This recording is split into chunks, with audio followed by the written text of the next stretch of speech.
To play ball. Coverage of the North Platte FNBO Nationals starts now. Home and away radio coverage only from FM 98.1 and 1410 AM. And watch live on your TV on demand at northplattepost.com. Just click on live streams. Now here's the voice of the senior FNBO Nationals, Paxton Gordon. Hello, everybody. That is right. FNBO Nationals are here, and they're ready to play once more. That is right. Missed yesterday's game, unfortunately, due to weather raining out against Broken Bow, so that game will have to be rescheduled. Well, that don't stop the Nationals as they now head on the road here tonight to take on Hastings. They almost beat Hastings last time around back at home at Bill Wood Field. If you just tune your minds back, oh my gosh, maybe a week ago, where the Nationals are trailing 5-1 early in that ball game. But again, in the last two innings, were able to bring it back and fell 6-5, looking to exact revenge here against Hastings in Hastings. Nationals coming off of good heavens, a tough series against Scottsbluff, you might add. They started off really strong, decimating Scottsbluff, 13-4 in game number one of their doubleheader. Though in game number two, as Coach Ricky Holm will probably be saying in our interview coming up, wink, wink, nudge, nudge, that the team just let that one go. They sat back. They were just sitting there ready to, what's the term that I'm looking for? Thinking that they and the talent that they have can just do it all. But nope, they lost some of the fundamentals, and in the end, they fell in game number two, 4-2, drawing the ire of head coach Ricky Holmes. So here they come, a very important game. They already fell to Hastings in the first time about. Now looking to exact revenge here in the second go-around.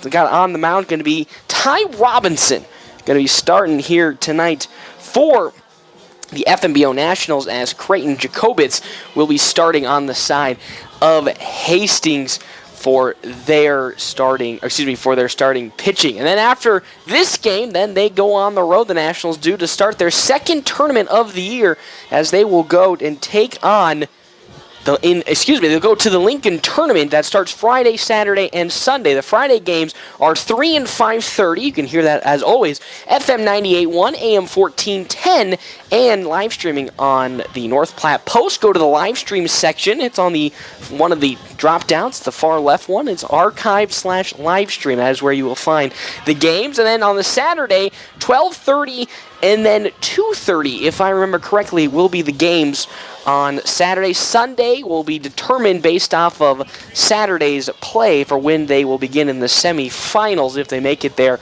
as well. But first, before we get there, they got to get through Hastings, so we'll take a quick little break, and we come back. Hey, Coach came into the office today, and he sat down with me and talked a little bit about how the week has gone following the Scottsbluff game, so don't you turn that down. We come back, more action here, right here, FM 98.1, AM 1410, and live streaming on northplattepost.com.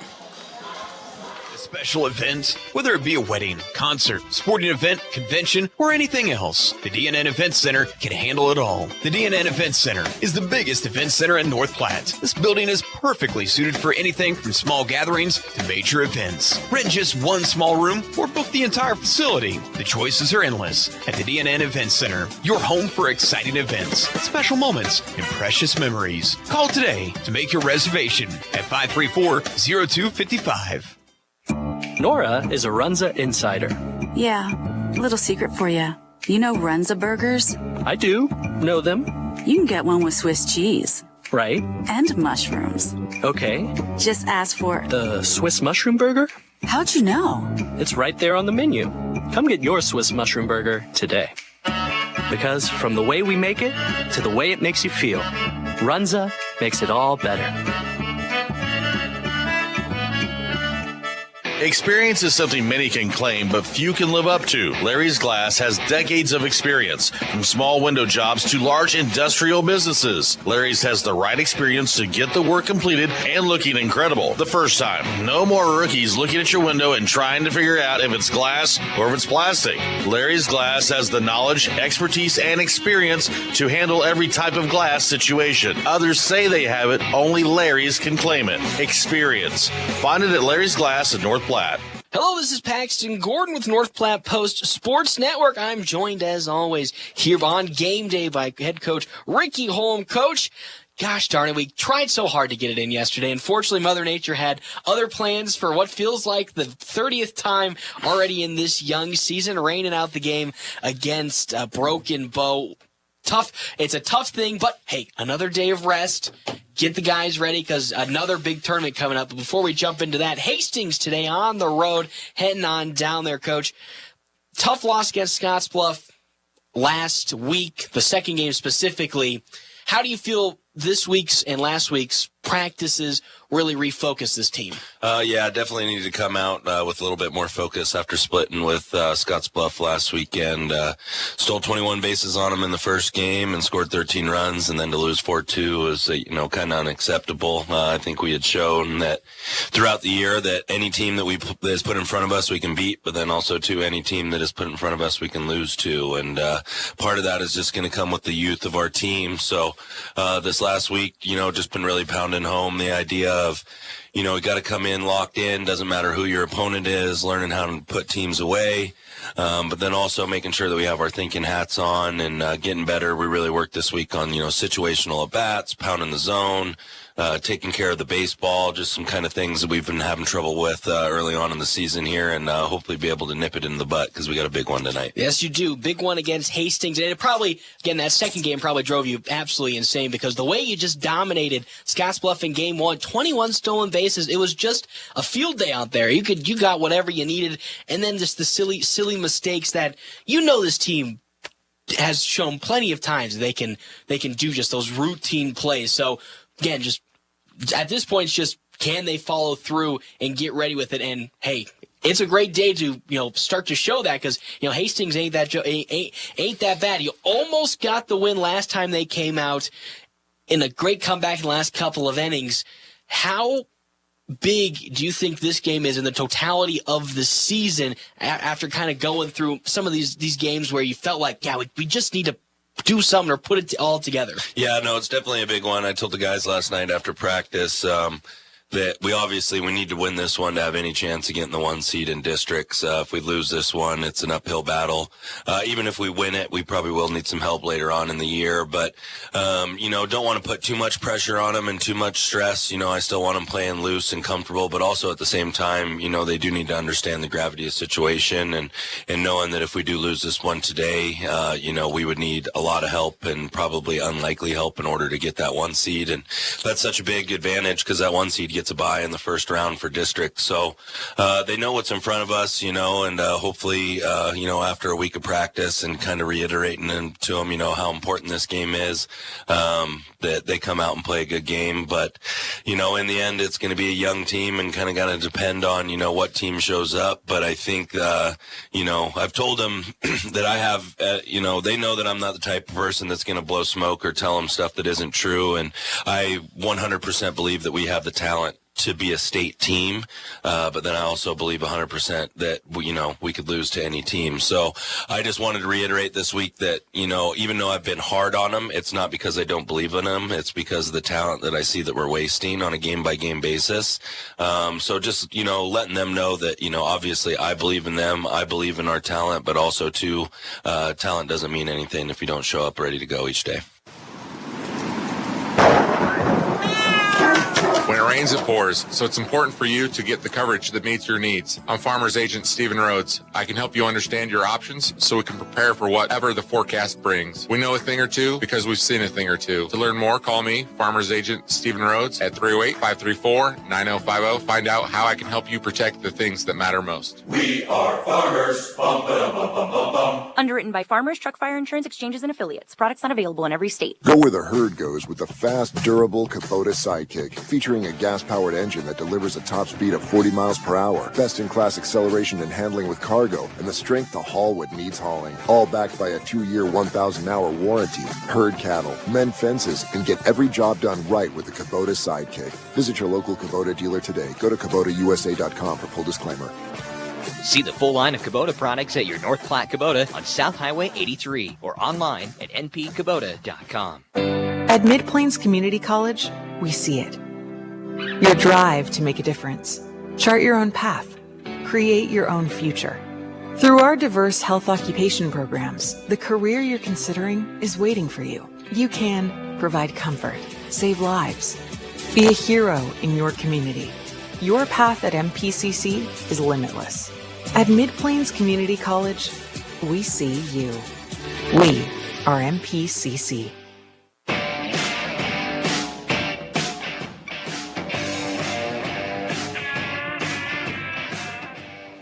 Welcome back, everybody. It is almost time for the start of the Nationals as they are going to be taking on, Hastings here tonight.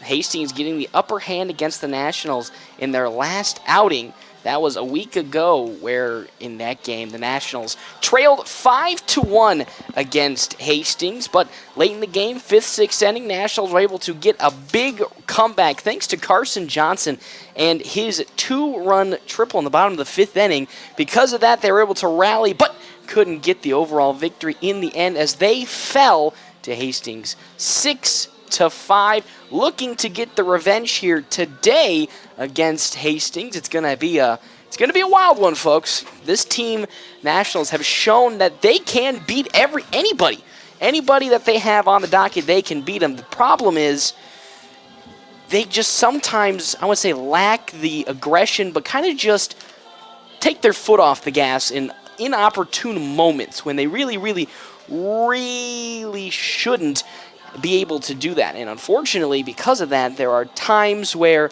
they let the worst opponent take advantage of that and get the victory. Scottsbluff, being an example, had 21 stolen bases in game number 1. Utter domination on their front. Though in game number 2, they, as I said, took their foot off the pedal, and because of it, they fell 4-2. So, eek. They're going to have to see how they can change that about in this game, or how can they, take advantage of that. Take advantage of it and really show out their true potential. As Coach said in the interview here, this is the true test. This game here is the true first test. Well, I don't want to say first test, but one of their biggest games early in the season, as Hastings, again, they already lost to them earlier in the season. Need that bounce-back victories. We're just drawing closer and closer to districts. He really talked about that, how that first-round bye is going to be such a huge thing. So they're going to need to really get on top of that. As a schedule update, they on Friday will be going to Lincoln, in a Lincoln tournament. 4 games on Friday and Saturday, so 2 on Friday, 2 on Saturday. Start time on Friday, 3 o'clock, and then the next game will follow immediately after that at 5:30. And the championship game, of course, is on Sunday. I'm about to sneeze here. Give me a second.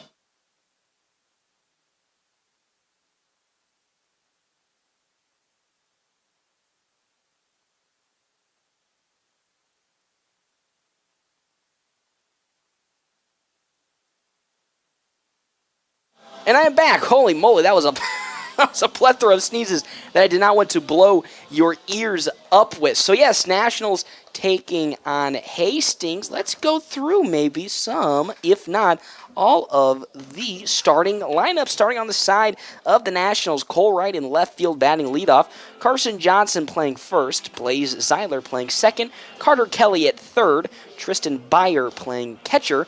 Andrew Brocious in right field. Jax Polk at short. Caden Thompson hitting DH. And then Caden Johnson a center field with Ty Robinson on the mound today for, the Nationals. Now on the side of Hastings, Jaden Techmeyer, left field. Nick Canance is playing shortstop.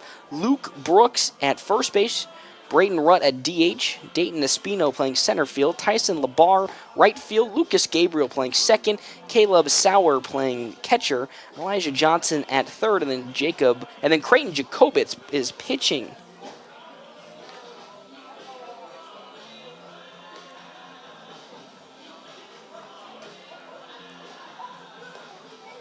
For the side of the Hastings. So it's going to be interesting to see the game plan for head coach Ricky Holm, he's been very blunt about his team when it comes to their overall play, really. And you like that from a coach. You like a coach to be real about his team. You know, he does like to gas them up and hype them up as well when they do good. But, man, when they're not playing too good, he's going to let them know. And it makes a lot of sense because you can't have some of these mistakes that the Nationals have been showing through some of these games. It's really just frustrating, especially if you're a coach of a baseball team, because they're just easy errors that can be pretty simply tuned out or given out if you think about it. Easy errors, overthrowing base runners, pitching mistakes, not being able to find the last out in an inning, outfield catching mistakes. There's a couple of things that just need to be done better, and you know what? That's okay. That's why coach is here. That's what the job of the coach is, to take his team to the next level and really push them further into the right position. As I have to sneeze once more.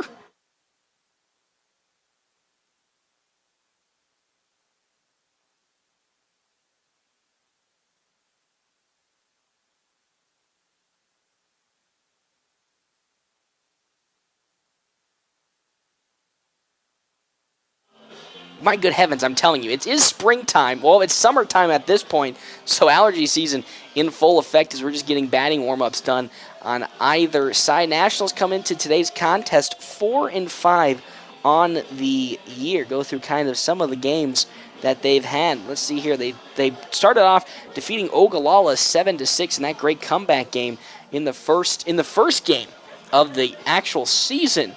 And then they went on to Lexington on the road, defeated them 10-1. It was a complete and utter blowout. So really, no analysis on that one. Then they went on a really tough losing streak of 4 straight in the Grand Island Hastings tournament, and then defeated Kearney in the last game 9-2 before taking on Hastings. Last Tuesday, falling 5-6. They beat Scottsbluff in the first game 13-4, but lost in game number 2. 4-2 in that one. Give me a sec.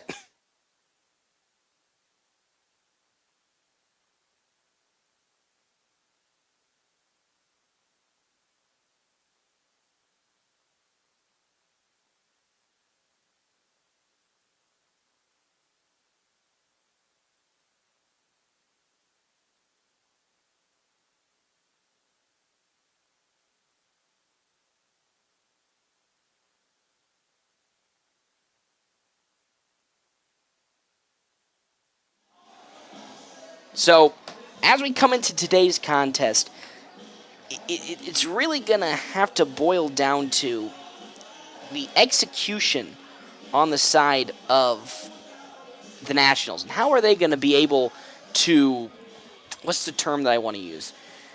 I have to think of my words here because I want to think about it for a second. I think they want to, it really just boils down to execution. The little things. How are the Nationals able to convert on the little things that have kind of just plagued them in the butt for most of the season up until this point? As Coach said, there's a lot of these mistakes that the team shouldn't be making because they know, and he knows how talented this group is currently at the moment. He knows how strong they can be and how good they can be. And yes, they're still a young team, so you can always, I won't say rely on it, but go back and point and say, hey, this team is still super young. They've had a couple of games canceled already, and I was talking with my boss, Derek Beck, earlier today. We were doing our update about just the amount of games that have been canceled just due straight up to weather. And while Coach says, that really doesn't play too much of an effect because they're getting a lot of reps in, they're still getting the game experience, that just like with the North Platte Community College Knights, those games that get away, they tend to creep back up, and you can start to see some of that inexperience in this young team start to show up. Again, just a great example being that Scottsbluff game where they absolutely just dominated in game number 1, 21 steals. The scoring came often and early in the first 2 innings. I believe they were up 6-0 through innings 1 and 2, though unfortunately in game number 2 they just weren't able to continue that momentum, thinking they could just take their foot off the gas and that their talent alone, which is immense, can carry them through that. Not all the time. Sometimes you just need to continue playing good, hard, solid baseball. And since they weren't able to do that, unfortunately, they did fall in game number 2 to Scottsbluff. Lincoln tournament this weekend, second tournament of the season. We're really starting to get into tournament season from this point on. Every single weekend there's going to be a tournament going on. Next week, I believe, is the Omaha tournament. And can you believe that? We're actually inching closer and closer to districts and state. That's just crazy. Just felt like this season started just a week ago, and we're already almost into districts and state. Wow. And this team, again, 4-5 on the year. It has the potential is there. We see it. The team is young. They have a lot of hungry players and a good majority and a good crop of seniors that have been able to really guide this team towards better play. It's just how can they consistently be able to do so in these games. Because, again, you might just classify them, as a streaky team. Might as well just class them as that. And when they are on fire, they're on fire. And what I love about Coach Ricky Holm is his aggressive base running and how proficient he is with his calls and being able to double steal, do it 3 straight steals in a row, steal home. He's got so many trick plays up his sleeve. It really keeps, an outfield and a defense guessing on, hey, what's he going to do? How are we going to be able to react to such a level of aggression coming from Coach? And so far, some teams haven't been able to really convert on taking advantage of some of those greedinesses from the coach. But it just comes down to, can they continue that momentum in back-to-back games? Because in a single game, they've shown that they can be able to show up in just a one-game setting. It's, can they show up in multiple games? Can they show up in multiple games throughout the year, back-to-back, and continue that momentum? That's really what it's going to have to boil down to. Will they be able to? Good heavens, it's really up to them, because again, destiny's in their hands. They've shown that they can beat the best teams out there or go toe-to-toe with them. It's just, can they consistently bring the energy and bring the level of I'm going to say passion, but really just boils down to energy day in and day out, because you can see this team does start out slow offensively in certain games. They really do. There's a couple of games early in the season where they went down early and weren't able to convert on runs till at least the 4th or 5th inning of play. And then there's some games, Scottsbluff game number 1, Lexington game in that first game on the second game of the season. They absolutely blew those teams out in the first 2 innings of play. Will they be able to fully, though, convert on those chances when given the opportunity to? Now, Hastings, on the other hand, as we've seen, is a very, very well-controlled team. Through the first game that we saw them against North Platte at home at Billwood Field, controlling from the get-go. Pitching was on fire. Pitching was really strong, and they were able to just manhandle the batters of the Nationals. So, how is the second game for the Nationals on the road change that difference? Because they've had starts where they've been on fire. They've had starts where they've been rather slow. Can the pitching be able to keep them in long enough to, when that offense starts to explode, keep them in it? Or can their offense start off hot and early from the word go and then just continue on through the rest of the game? It'll be interesting to see, and we'll have to keep an eye on it throughout as it develops.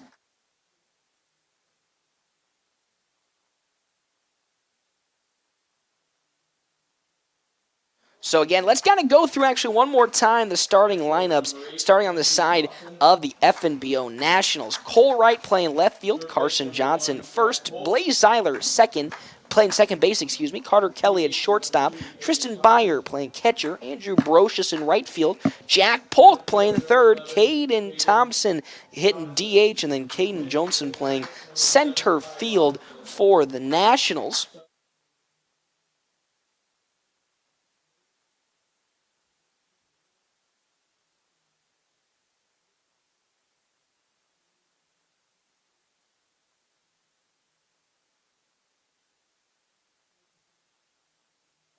Ricky Holm is, of course, the head coach. Now on the side of Hastings, Jaden Techmeyer will be leading off for, Hastings at left field. Nick Canant playing shortstop. Luke Brooks at first base. Braden Rutt hitting DH. Dayton Espino playing center field. Tyson Labar in right field. Lucas Gabriel in second. Caleb Sauer at center. Elijah Johnson playing third base. He is the 9-hole hitter on the side of Hastings. The pitching matchup, here it comes.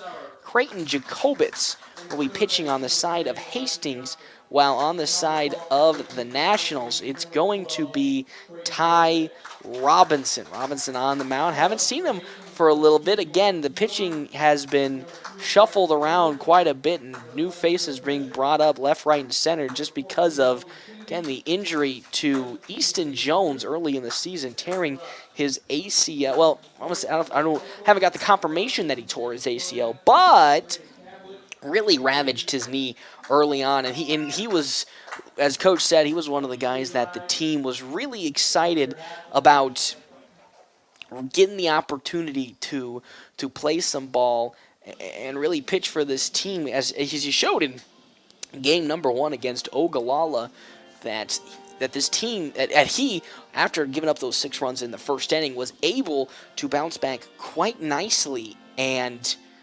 shut out Ogallala the rest of the way. That's right. The Nationals shutting out Ogallala in the first game after giving up 6 in the first inning. Not a single run given up the rest of the way. And they did the same thing in Lexington. They went 12 straight innings of no-run baseball, pitching-wise. And that has been their strong suit. Base running and pitching have been really, really strong. Yeah, they've had some, I wouldn't say lapses, but struggles where, yeah, they're giving up sometimes too many walks. They're not getting too many strikeouts. They're allowing too many balls to find into the outfield or in for a base hit. But overall, I think this pitching has been extremely, extremely, extremely strong for the Nationals. So it's going to be interesting to see as time continues to, grow, but as time is coming back to it, how will the Nationals be able to bounce back but continue these strong possessions, these strong outings? So it'll be interesting to see how coach is going to be able to handle that as we're finally about to get underway here. I know it's felt like forever since the start of our pregame, but we are here. It is time to rock and roll. It's time to shine. Nationals taking on Hastings in their second game of the season between these two teams. Hastings getting the upper edge in the first go-around for these teams, defeating the Nationals 7-6 after FMBO was just on the cusp of completing the big comeback against the Hastings, as in the 5th and 6th inning they were able to get a couple runs across and really bring it back in this game. So, interesting to see how in the future Nationals are going to be able to do as we're pitching up here and getting ready to go. Creighton Jacobitz warming up on the side of Hastings. He'll be the starter for today's game for Hastings. First up for the Nationals is going to be Cole Wright, who's going to be at bat, and then Carson Johnson and Blaze Zeiler, the first 3 hitters for the FNBO Nationals.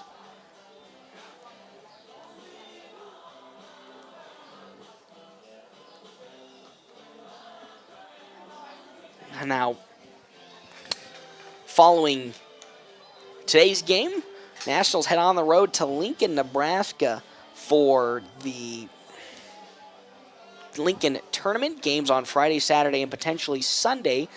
Friday is going to be 3 and 5:30, and Saturday is going to be 12:30 and 2:30, if I remember correctly. Going to follow all of our social media pages for the updated information on when times we'll be playing. So here comes Cole Wright. It is time now for Nationals baseball as we're about to get it underway.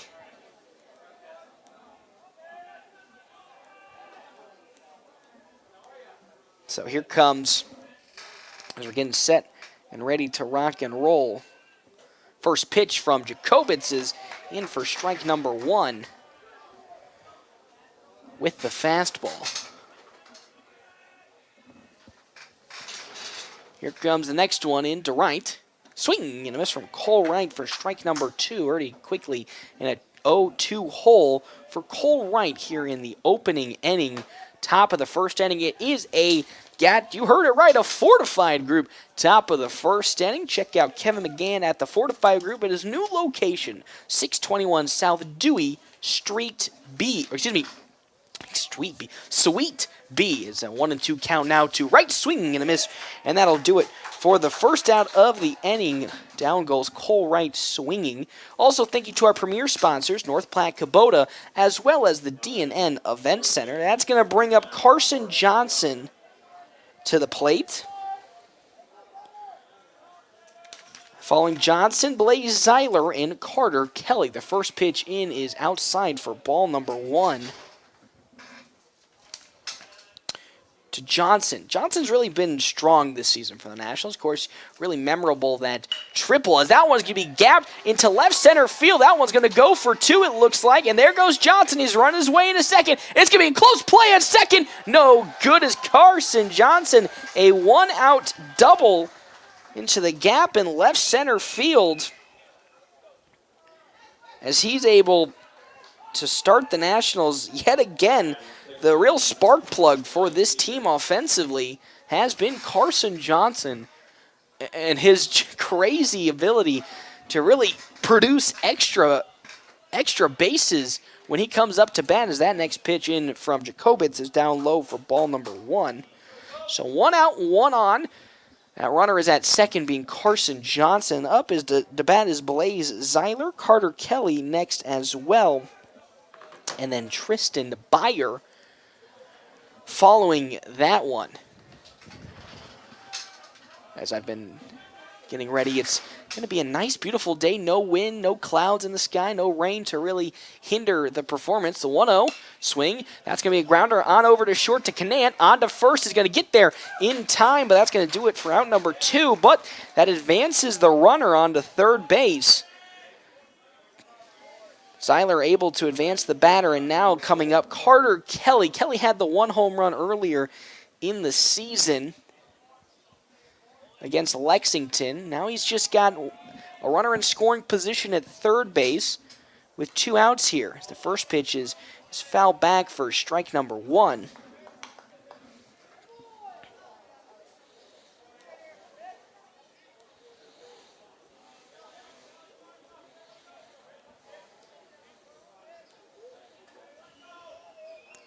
Next pitch, that one is popped sky high, and it'll go foul behind us for strike number 2. So now 0-2 the count to Carter Kelly, with the runner at third being Carson Johnson.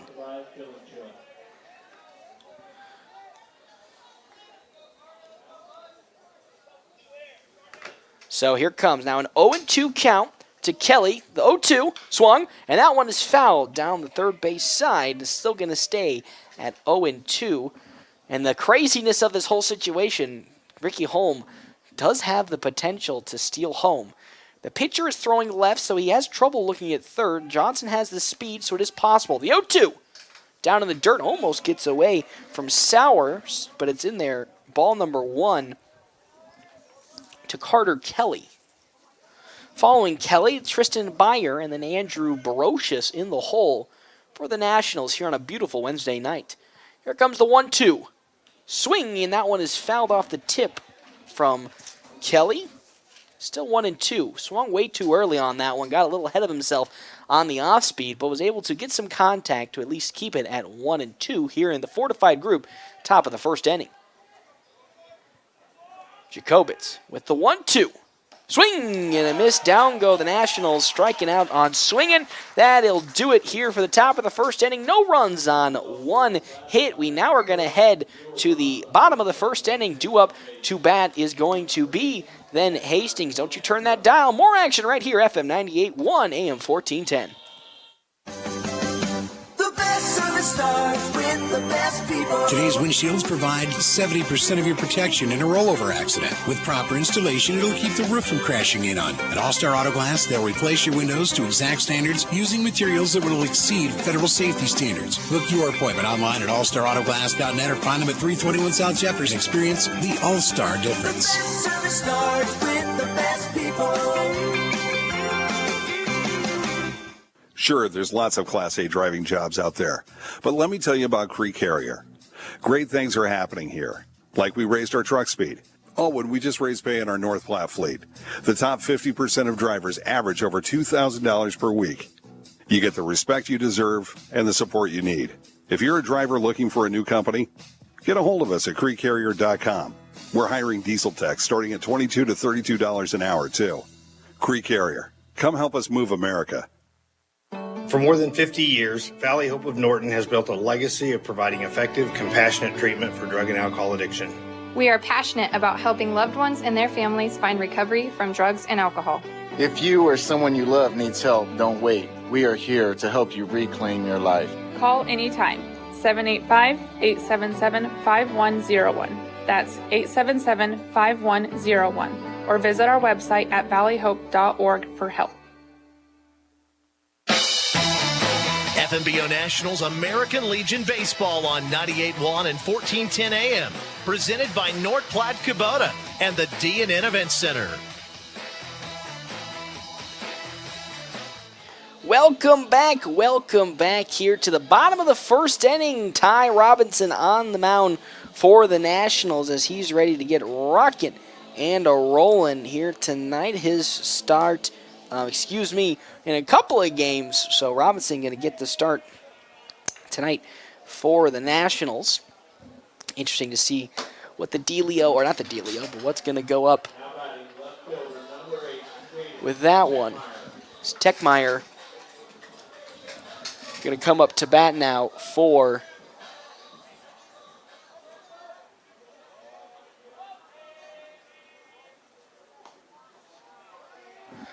first bat up for, Hastings. So the first pitch is outside for ball number 1. Thank you to our sponsors today, Langmeyer Heating and Cooling in North Platte, as they are a proud sponsor of the FMBO Nationals and Legion Baseball. For dependable service you can trust Langmeyer Heating and Cooling. As well as thank you to some of our other sponsors here today, Larry's Glass and Lindmeier's Law Office. Next pitch outside. We're at ball 3 right now from Ty Robinson to Jaden Techmeyer, who is up to bat first. For Hastings, as that pitch finally finds the mark in the strike zone. Strike number 1 to Techmeyer. Following Techmeyer, Nick Canant, and then Luke Brooks for Hastings. The 3-1.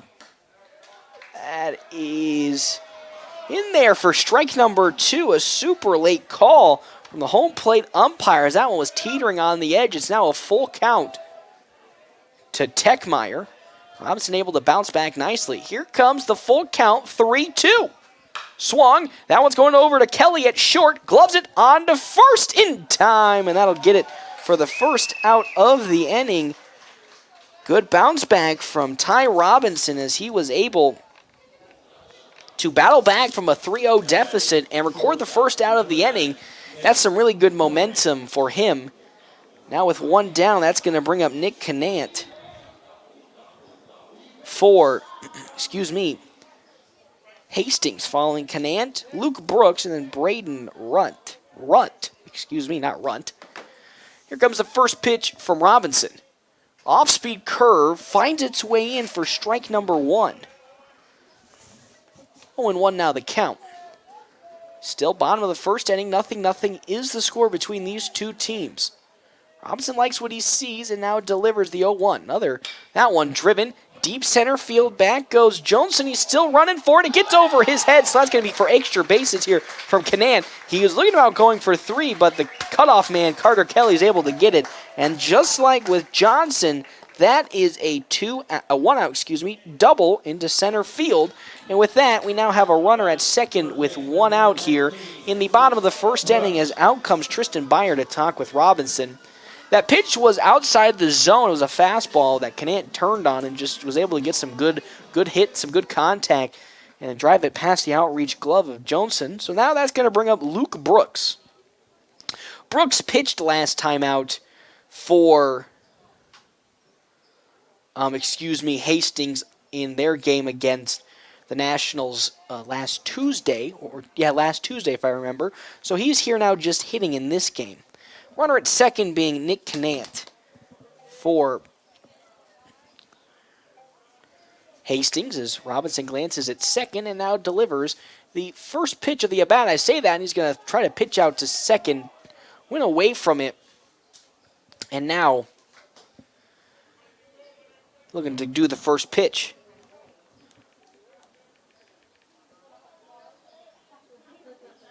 As that first pitch is low and away, ball number 1 to Brooks. 1 on, 1 out here, bottom of the first inning. Nothing is the score between these two teams in the second game of the season between Hastings and the Nationals. That pitch is outside once more, ball 2. That one might have been a little, don't want to say it, but that one might have been a little bit skewed. That one looked like it landed in the zone. But again, I'm not the home plate umpire. So here it's an 0-2 count. Actually, a pitch out over to second. Canant gets back in time. Still sits at 2-0 for Luke Brooks here in the bottom of the first inning for the 5 Points Hastings. 5 Points Bank Hastings. Robinson glances at second once more and now delivers the 2-0. That one is swung on and turned foul down the first base side for strike number 1.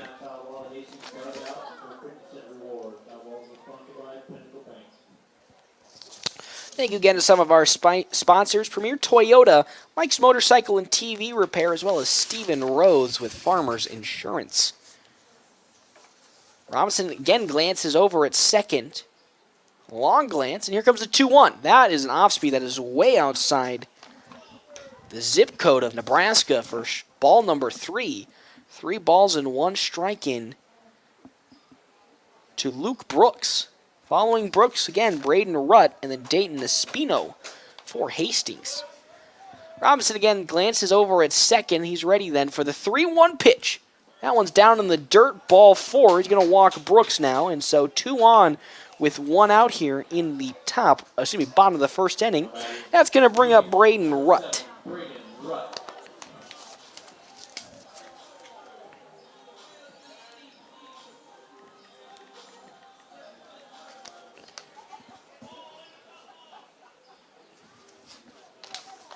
So, 2 on, 1 out here. Rutt up to bat, Brooks at first, and then Canant at second. The pitch from Robinson is in there for strike number 1.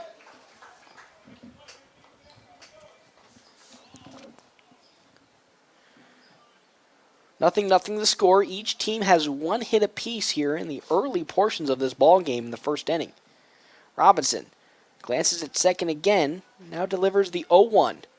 That one is slow and hits the dirt way in front of Beyer for ball number 1, though not far enough away to advance the runners. Robinson really looking for that off-speed, but the off-speed a little too much off-speed as it falls way short of Beyer's glove. So 1-1 now the count with 1 out in the bottom of the first inning. The 1-1, 1-1, and the ones and the ones. Robinson now delivers the 1-1. That one is popped sky high. Here comes Carson Johnson. He gets under it. He'll grab it, and then no runner will tag up. So with that, 2 are down here in the bottom of the first inning. Another solid start for the Nationals here as Robinson's able to hold it down and really battle his way out of this tough position he kind of currently finds himself in. At the moment, he's got 2 runners on at the base pads. One's in the scoring position at second with 2 outs. That's going to bring up then Dayton Espino for Hastings. With 2 outs, though, Nationals just need to find the final one. That first pitch swung and fouled back to the netting. Strike number 1.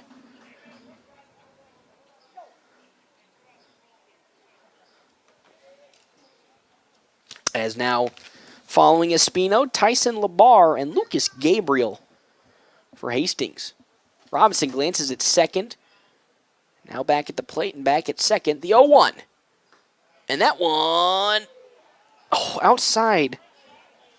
Ball one. That one was, again, teetering on the edge of the plate. Just didn't find its way in. So now we're sitting here. A 1-1 count with 2 outs. Robinson delivers. Swung on and pops sky high. Underneath it comes Zeiler calling everybody off. He's losing it, and he's able to jump and get it. Lost a little bit of it in the sun, but he records the final out of the inning. 2 runners left on the base pads, one hit given up, but no runs came across. It's currently now top of the second inning. Can the Nationals put some runs on the board? You'll have to find out. More action right around the corner here, FM 98.1 and AM 1410. Mow like a pro with Hustler Turf zero-turn mowers. They engineer their mowers to be maintenance and service-friendly for the everyday homeowner, while not sacrificing the build and cut quality they're known for. From the heavy-duty frame to the welded steel deck to their trademark smooth track steering, Hustler Turf zero-turn mowers deliver professional-grade cut quality for a perfectly manicured lawn. Come into Mike's Motorcycle and ATV Repair to see the Hustler difference for yourself today. Mike's Motorcycle and ATV Repair, 2220 Prospect Drive, North Platte. Your home is the one place where everything should be perfect, including your air. A little preventive maintenance can spot problems before they pop up and might even help lower your utility bills. Don't wait till you're sweating in the summer heat to think about your air conditioning and heating pumps. Call Hanson Plumbing and Heating today to schedule your maintenance checks. It's as easy as picking up the phone to stay cool this summer. Call Hanson's 534-5020. Hanson's Plumbing and Heating of North Platte.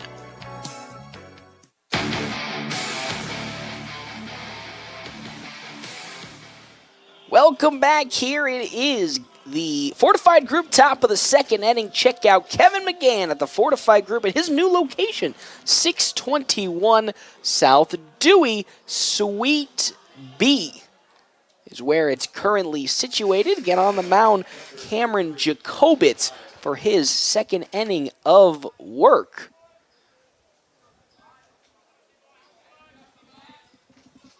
As due up for the Nationals is Tristan Byer. First pitch outside for ball number 1 to Byer. Following Byer on deck, Andrew Brocious with Jack Polk in the hole. The 1-0 is popped down to the first base line foul. Strike number 1 here for Nationals in their top half of the second inning. Jacobitz with the 1-1. That one is in there for strike number 2 on the late call from the umpire. So 1-2 the count to Byer. Here comes Jacobitz's pitch. Swing and a miss, and down on strikes. Down on strikes goes Tristan Byer, and that'll bring up Andrew Brocious to the plate.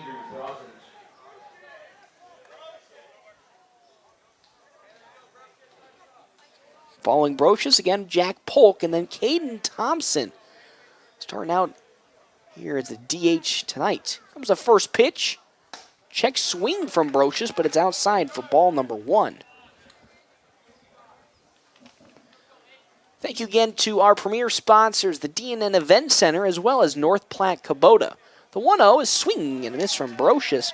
Strike number 1 of this at-bat. 1-1 the count to him.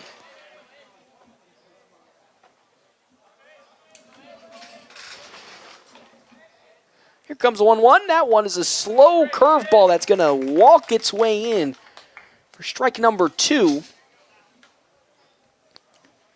Now 1-2 is the count. Here comes the 1-2 payoff. Check swing from Brocious, but it's outside. As they're going to say he did not go around, so that is ball 2. 2-2 now the count. To Brocious.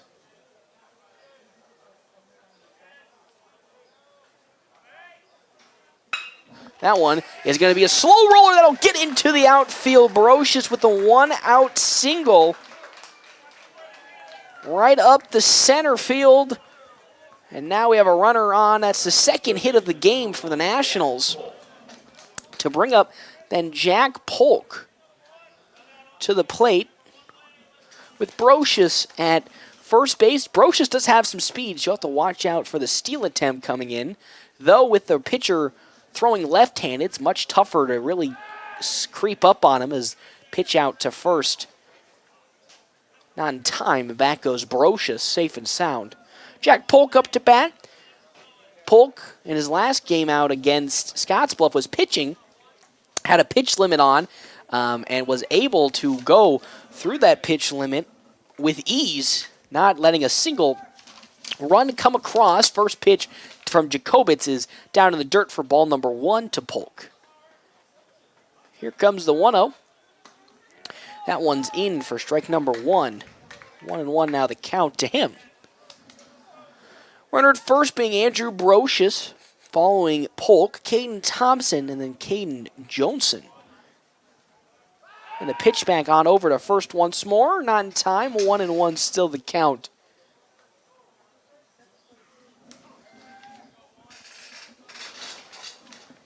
It's Jack Polk. Jacobitz with the 1-1.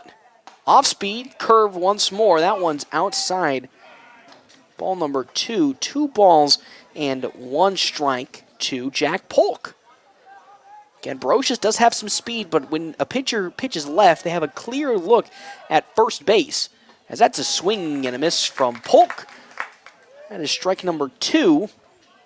So 2-2 now the count to him. As I was saying, the pitcher, who when he pitches left-handed, can look directly at first base, so it's much tougher for Brocious to get a nice clean jump or cheat a little further off the base pad. Here comes the 2-2 pitch. Swing and a miss, but they're going to say it actually was foul-tipped by Polk to keep the at-bat alive. 2-2 still the count to him. As I desperately try to turn the heater up. It's pretty cold in this. It's pretty cold in this press box. I have my own heater or personalized air conditioner. The pitch out to first, not in time. It's currently 68 with the air conditioner blowing. I thought I have it on heat and I have the fan on, so maybe we should just turn it on to auto. And maybe that'll solve my cold complaints. I just have a polo on. There goes Brocious, and he's going to get in a pickle. He's going to slide into second, and he gets there in time. The play, Luke Brooks, the throw from him to second base, pulled the guy off the bag. Excuse me, the Hastings player, Nick Canan, off the bag. And with that, Brocious able to steal second base. What looked like would have been a pickle situation for Hastings to put Brocious in. Now has a runner at second with 1 out and a 2-2 count to Jack Polk. The pitch on over to second. Brocious just barely was able to get back in time, as he got a really bad, he stumbled to get back to second base, but luckily enough he was able to get there in time.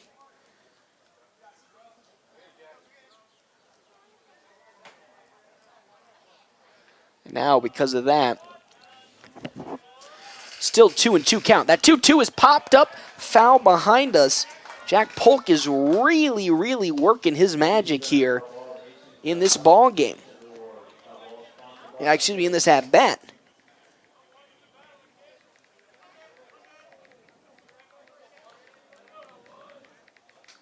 I can finally feel the heat coming on. Oh, I can feel the heat coming on. Blessed be. So here comes Jacobitz's 2-2. That one, slow roller onto third, and it gets past the outreach glove of Elijah Johnson. And because of that, now we have runners at the corners for the Nationals. That was a sloppy mistake on the side of Hastings, as Johnson slowly ran his way over to where the ball was chopping towards him. Just couldn't get there in time because of his late jump. And now we have runners at the corners with 1 out to bring now due up to the plate for his first appearance tonight. Caden Thompson looking for his first hit in quite some time, or I think in the season as a whole here for the senior team. Here comes the first pitch from Jacobitz. And there goes the runner, Polk, on over to second. That one is thrown way into the outfield, and because of that throwing error,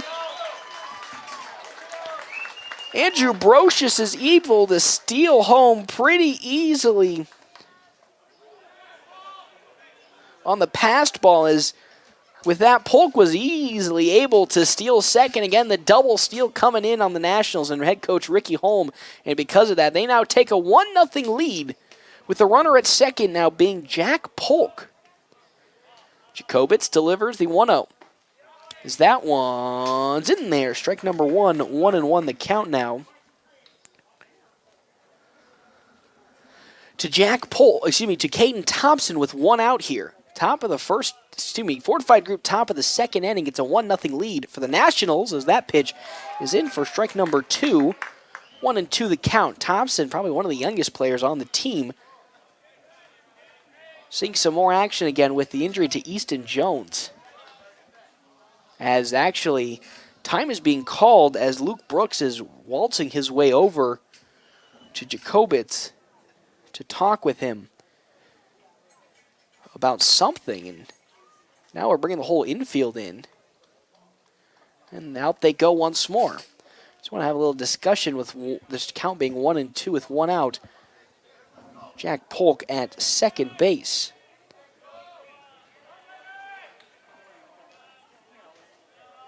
The 1-2. Swing and a miss from Thompson.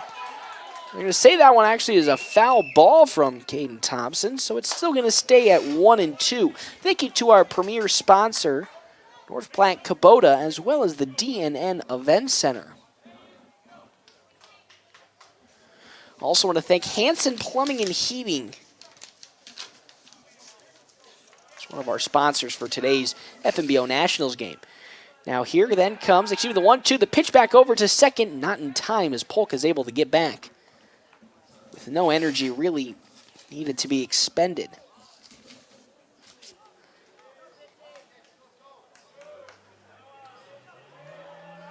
Here comes the 1-2, swing and a miss from Thompson, and that is the second out of the inning. Down he goes on striking out, swinging. That's now bringing up Caden Johnson before we go back to the top of the order with Cole Wright next up. So 2 out, 1 on here in the top of the second inning. Jack Polk at second. Here comes the first pitch to Johnson, way outside in another dimension for ball number 1.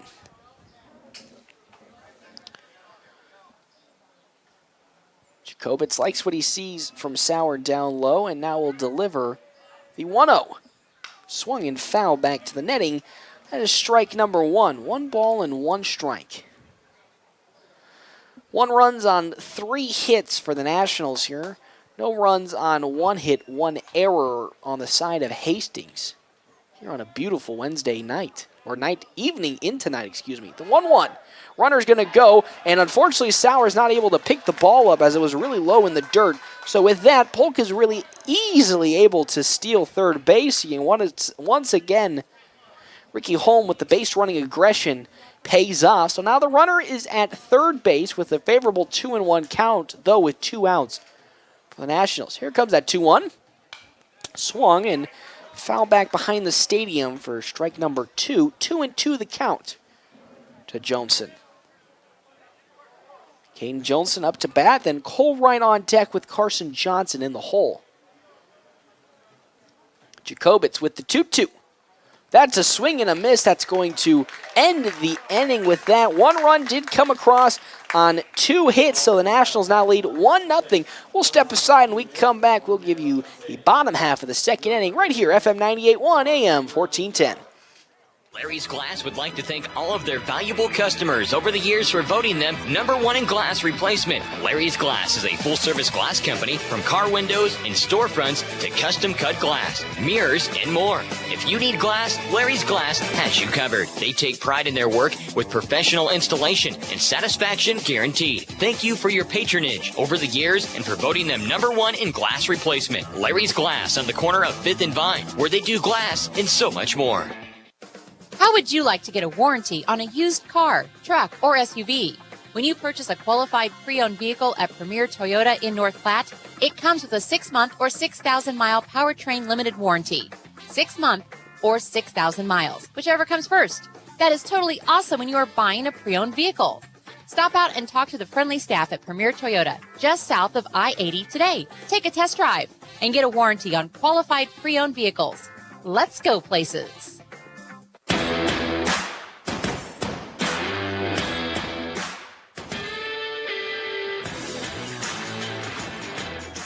Welcome back here to the bottom of the second inning. Nationals currently holding on to a 1-0 lead over Hastings here in the second game of the season between these two teams. As now bringing up to the plate is going to be number 5, Tyson Labar for the Nationals. Or excuse me, for the Hastings. I don't know why I said Nationals on that one. That one was a little bit of a whoopsie-daisies on my part. But anywho, Ty Robinson now delivering the first pitch to him. And that one is in there for strike number 1 to Labar. So the next pitch. In there, strike number 2 from Robinson.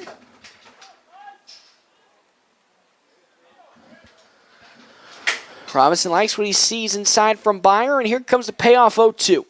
That one swung on, and it's going to be fouled off the bat of Labar to still stay at 0-2.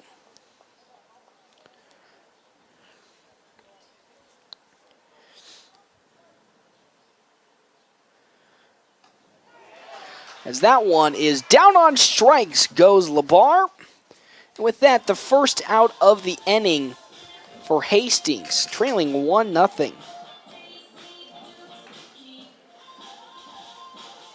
Is now up to bat Lucas Gabriel for the side of Hastings. Then we go to Caleb Sauer and Elijah Johnson after that. First pitch is popped sky high. On over comes Johnson, and it's going to just fall out of play. Foul for strike number 1 of this at-bat.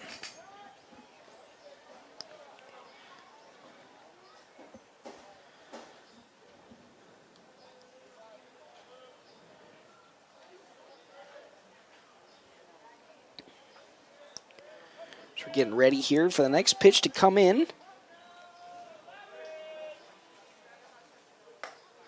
That one's outside. Ball number 1 to Gabriel on this at-bat.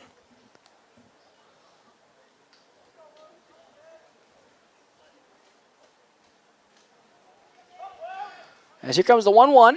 In the dirt, gets away from Byer for ball number 2.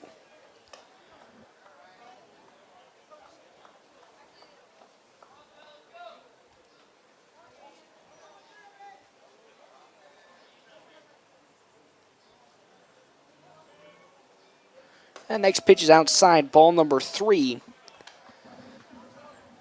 3 balls and 1 strikes.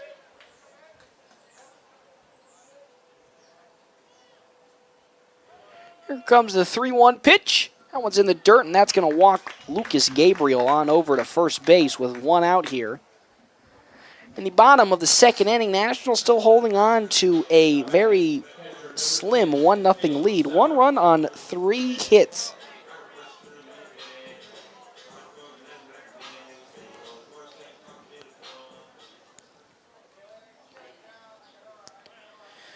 So with that now, bringing up Caleb Sauer.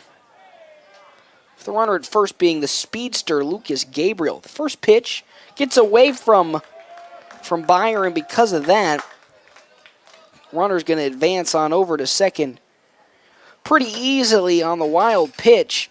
So there goes Gabriel to second, really killing the double play opportunity. Ball number 1. So now, Robinson getting set back up on the plate. Looks to deliver now the next pitch. That one's in the dirt once again as the runner's going to go on over to third, and it's going to get into the outfield. And because of that, a run will score with Lucas Gabriel. Oh, my good heavens. And with that, the game is now tied 1 apiece. Gabriel is able to make it home, and because of that, It's now 1-1. Tied up here with only one out here in the bottom of the second inning on a 2-0 count.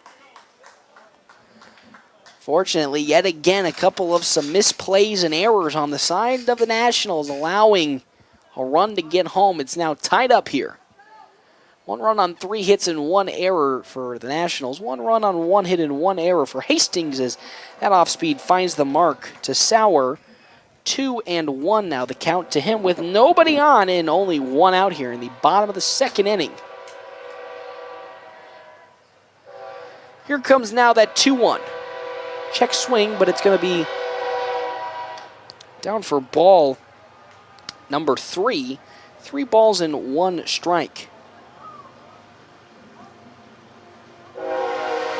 Here comes Robinson getting ready from Byer as the train goes by. Here comes a 3-1. And that one is outside. Ball number 4, and that's going to walk the runner on over to first, being Caleb Sauer.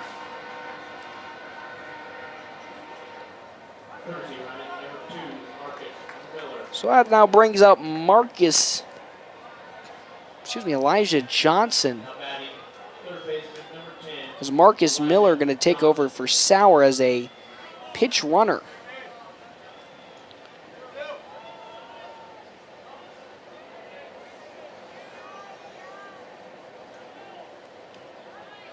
Here comes the first pitch into Johnson. Swung on. It's going to go over to third, out of the glove of Polk, and with that, another base hit on the side of Hastings. It's now 2 runners on at the moment. Eek. Starting to, I wouldn't say get a little out of hand, but the wheel's starting to a little bit tumble off the wagon here in this second part, here in the second inning, bottom of the second inning, excuse me.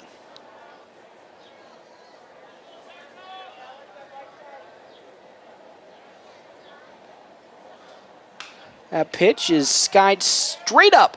Onwards comes Carter Kelly to get under it, and he will do it so for the second out of the inning.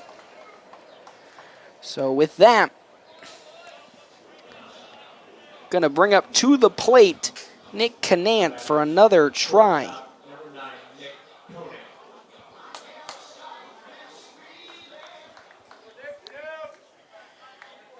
Here he comes into the hole.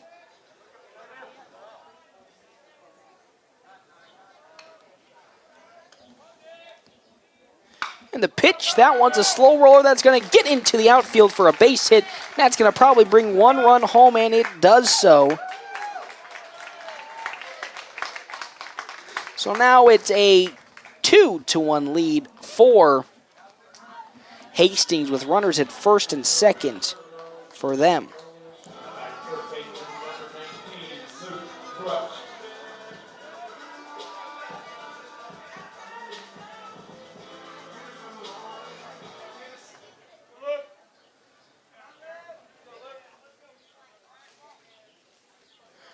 Now getting ready to rock and roll. Here comes then the first pitch in to Nick Canant. And that is outside for ball number 1 to him with runners at first and second.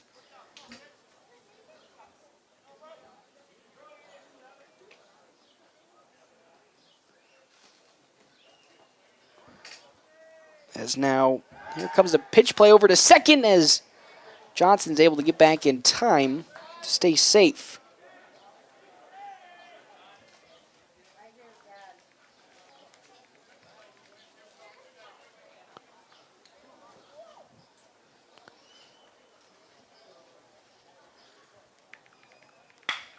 That one slow roller on over to Kelly at short. Onwards to first in time, and that'll do it. Then here for this inning, as 2 runs did come across, so now Hastings taking a 2-1 lead. We now will head to the top of the third inning. Can the Nationals bounce back? Have to tune in for more action here at FM 98.1 and AM 1410. Vacation loans are back at the Union Pacific Employees Credit Union. We've got all your summer fun covered with an interest rate as low as 7% APR on $1,500 with approved credit. The special rate will be available from May 1st until July 31st. You can apply online through our mobile app, give us a call, or as always, stop in and see us. North Platte Union Pacific Employees Credit Union, helping you keep your finances on track, federally insured by NCUA. Seavers Tire and Auto is one of the largest independent auto shops in North Platte, handling everything from the simple oil change to the complex engine, transmission, including electronic issues, new tires and tire alignment. Their knowledgeable and friendly staff can keep your vehicle in tip-top shape. Seavers Bro Barn carries Green Mountain and Blaze grills, accessories, and condiments. And Seavers Used Cars might just have the used car you're looking for. Auto repair, tires, grills, and used cars, all at Seavers Tire and Auto on Eugene, just south of Hobby Lobby. FMBO Nationals American Legion Baseball on 98.1 and 1410 AM. Presented by North Platte Kubota and the D&N Event Center. Welcome here to the fortified group, top of the third inning. Hastings taking the lead last half inning. It's now 2-1, getting 2 runs on 2 hits in the bottom of the second inning. Nationals now coming up. Fortified group, top of the third inning. Check out Kevin McGann at the fortified group in his new location, 621 South Dewey, Suite B. Bringing up Cole Wright now to the plate for the Nationals. 0 for 1 so far, struck out swinging in his first appearance. The pitch, off speed once more, curve does not land for ball number 1.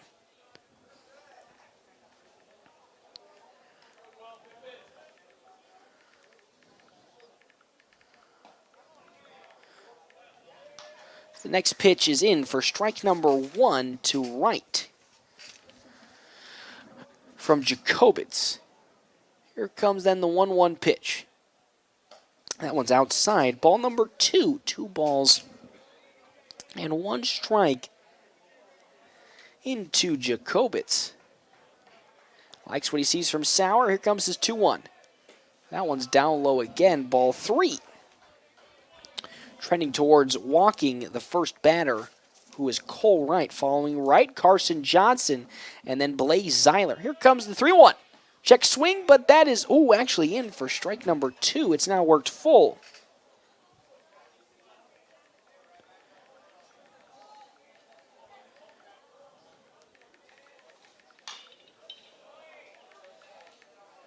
That one is fouled back for keeping it a 3-2 count.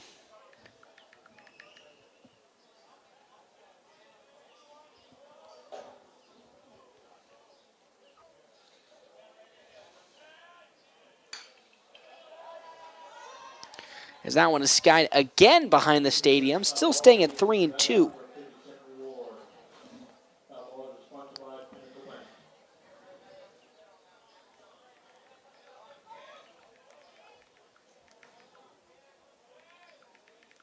Here comes the next pitch, and that's going to walk Cole Wright, and that means we have a runner at first base here in the top of the third inning and nobody out.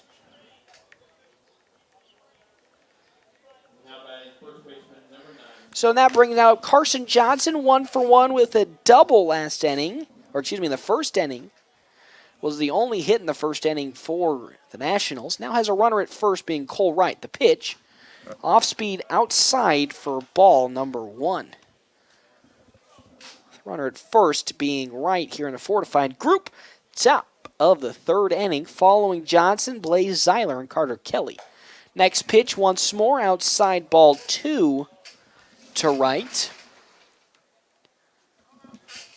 to Johnson. My bad on that one. Hastings currently with a 2-1 lead here in the top of the third inning. Jacobitz with the 2-0. Is in there. Strike number 1. Slow turnaround from the umpire. Really gave it a little bit too much of a dramatic effect. Furthest deep center, 408 yards. To left center, 405. The pitch out over to first, as Wright's able to get back in time, still staying at a 2-1 count, nobody out with 1 on.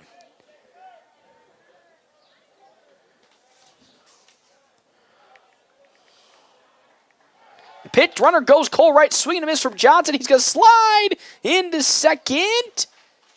Waiting for an official word from the umpire. He didn't give one, but looks like Wright successfully steals, but now it's a 2-2 count to Carson Johnson.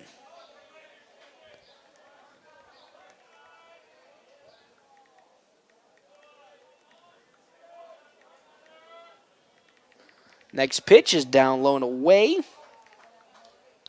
Ball number 3. It's a full count now, nobody out. Cole Wright now over at second base. As Jacobitz looks at second, and here comes the full count pitch. Swing and a miss from Johnson. And they're going to say that he fouled it off of his bat, so with that, it's still going to stay then at 3-2.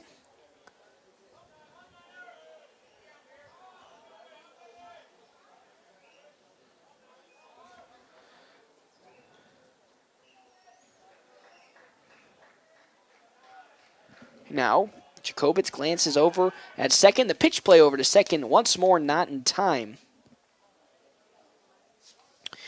So it's still going to sit at a full count following Carson Johnson, Blaze Zeiler, and then Carter Kelly.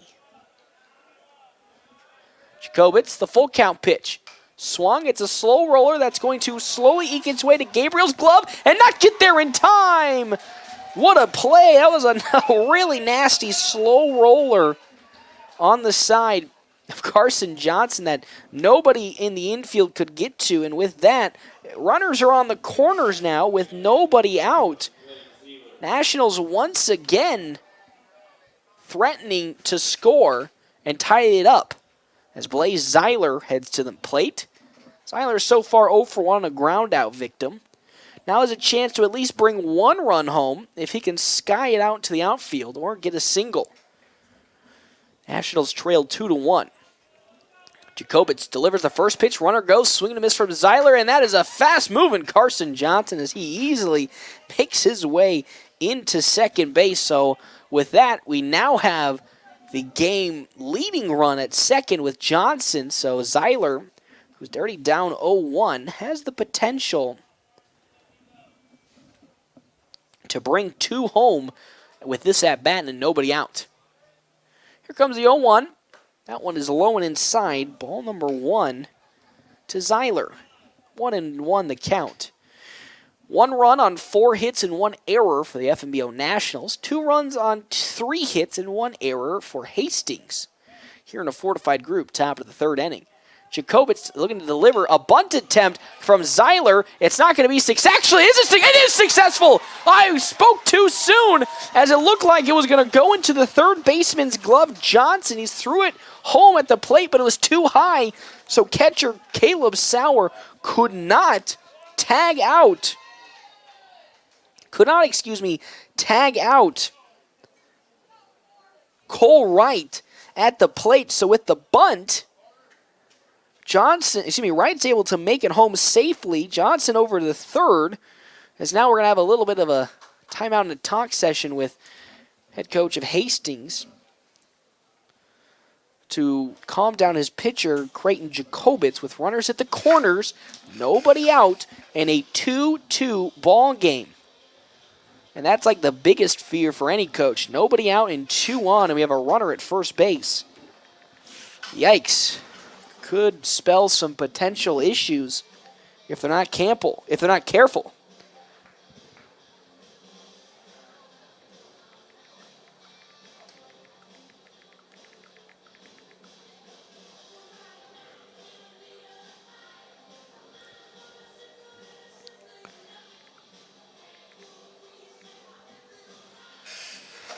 As out comes the meeting. Now due up to bat, Carter Kelly, 0 for 1, struck out swinging in his first plate appearance. It's a 2-2 ball game now. As there goes the runner, Zeiler. The throw on over to third, not in time. So with that, Zeiler's going to easily steal second base. They try to get Carson Johnson looking, But the first pitch, though, into Kelly was a strike. But now we have runners at second and third. Zeiler at second, Carson Johnson at third. Nationals tied Hastings right at the moment, 2-2. Kelly steps back into the batter's square. He's ready to rock and roll. The 0-1. Swung on, driven, deep center field. Back at it goes Espino. He's going to catch it, but that's going to bring at least one run home. Great throw from him, but unfortunately Zeiler is able to make his way easily into... He makes it easily, into third base on the sacrifice fly to center. So with that, it's now a 3-2 ball game. With one down. Tristan Byer is up to bat now. Unfortunately, nobody is on. It's now 2 outs after Zeiler gets tagged on the pick play at third. Here comes the first pitch to Tristan Byer. Outside for ball number 1. Here comes the next pitch. Swing and a miss from Zeiler for strike number 2. Oh, excuse me, strike number 1. 1-1 the count.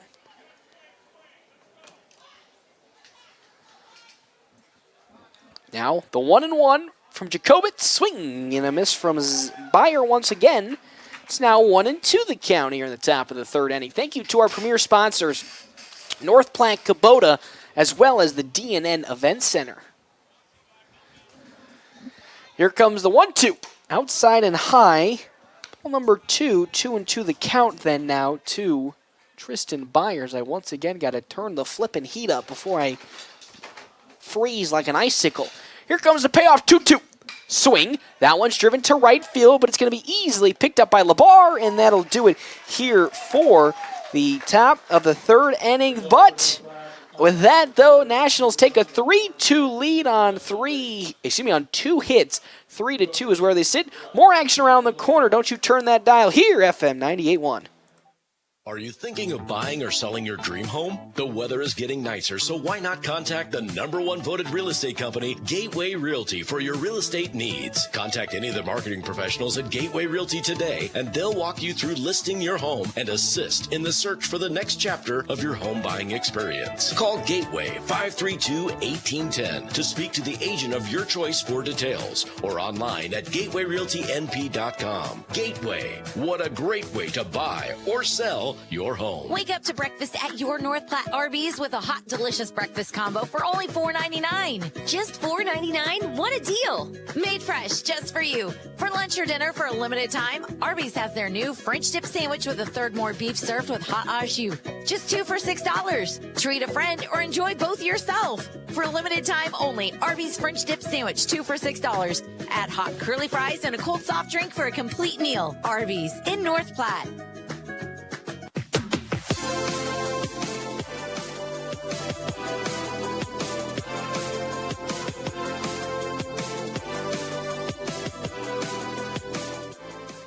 Welcome back here, bottom of the third inning. Nationals currently up 3-2 after getting 2 runs in the top of the, third inning, and now hold on to this lead. Up 3-1, 3 runs on 4 hits and 1 error.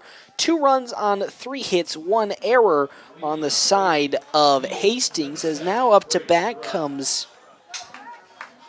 Braden Rutt.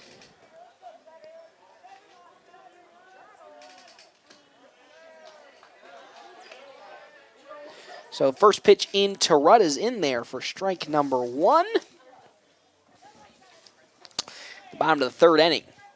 Here it comes, the next 0-1 in the dirt. Ball number 1 to Rutt from Ty Robinson, still on the mound. 29 total pitches so far through 2 2/3 innings. Here comes the 1-1. Swing, a big swing and a miss from Rutt. He was going for the Grand Canyon home run on that one. Couldn't land it. And so because of it, it's It's now 1-2 the count. Here comes that 1-2. In the dirt again, ball number 2. 2 balls, 2 strikes now to Rutt. 0 for 1 with a flyout in his first appearance.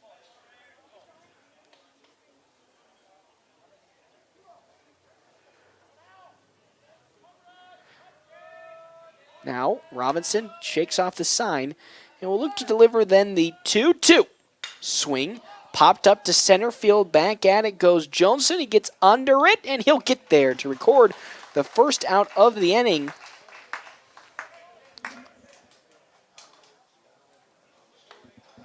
Still a 3-2 lead for the Nationals in this ball game.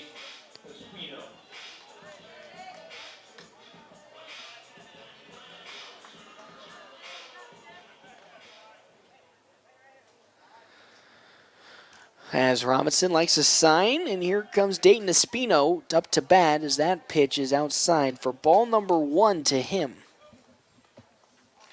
1-0 the count with 1 out. Here comes that 1-0. And that one is down low once more for ball 2. 2 balls and no strikes to Dayton Espino, who flew out in his first at-bat. Following Espino, Tyson Labar, and then Lucas Gabriel. The pitch, blunt attempt from Espino, pulls back, and it's ball number 3. Robinson trending towards a 4-pitch walk against Espino at the bottom of the 3rd inning. Robinson into the motion, the 3-0. That one's outside again, ball 4. And with that, Espino will walk on 4 pitches. To bring up Tyson Labar, 0 for 1 with the strikeout in his first appearance today.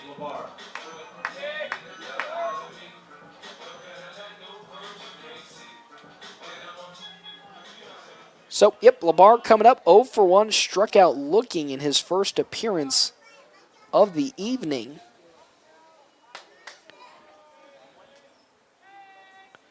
Pitch. That one finally finds the strike zone for strike number 1 to Labar.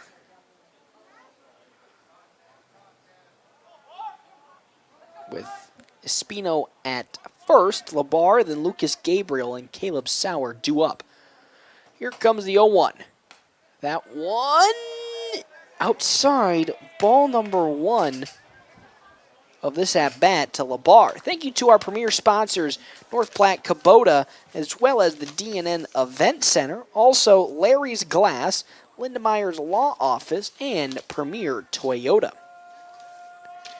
Robinson now delivering the 1-1. That one almost hits Labar for ball number 2. 2 balls and 1 strike to Tyson Labar.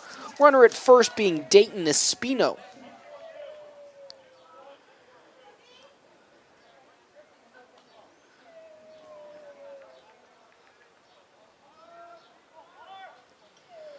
Robinson, pitch plays over to first, but Espino gets back in plenty of time. So 2-1 the count, still to Tyson Labar. Sun's starting to set a little more. The floodlights have come on. Robinson glances over at first and now looks to deliver the 2-1. That one finds the mark. Strike number 2. 2-2 now the count here in the bottom of the 3rd inning. Nationals up 3-2. 3 runs on 4 hits and 1 error compared to the 2 runs, 3 hits, 1 error for 5 Points Bank Hastings.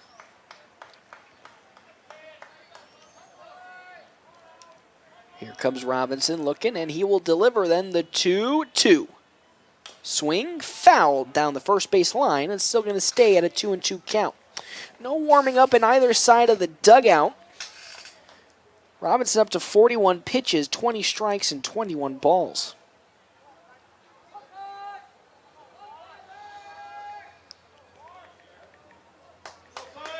Robinson looks to the side from Beyer and likes what he sees. Glances at first. The runner goes. Going to pick over to first. Now the throw over to second. In time. Will he get there? And they will. They got him in the pick play. Wait, we're going to actually have a correction, it looks like. I don't think umpire is actually going to say that Espino safely made it into second. It looked like that they were going to get caught in the pickle, but first base umpire said that Espino was able to get there. So now it was a stolen base, now a runner at second with one out. The 2-2. That one's down in the dirt, can't get away from Beyer, so it's 3 balls and 2 strikes now to Tyson Labar.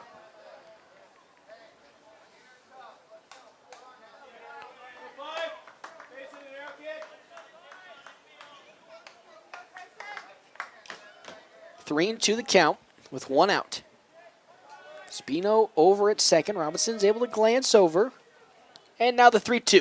Swung on over to Johnson at first. He gloves it. He's going to try to think about throwing it over to first. Won't do so, but that will be the second out of the inning on the ground out. So now with that, runner at third being Dayton Espino, but 2 outs in the inning. Lucas Gabriel up to bat. He walked in his only appearance of the evening. Now he has a runner at third base being Dayton Espino.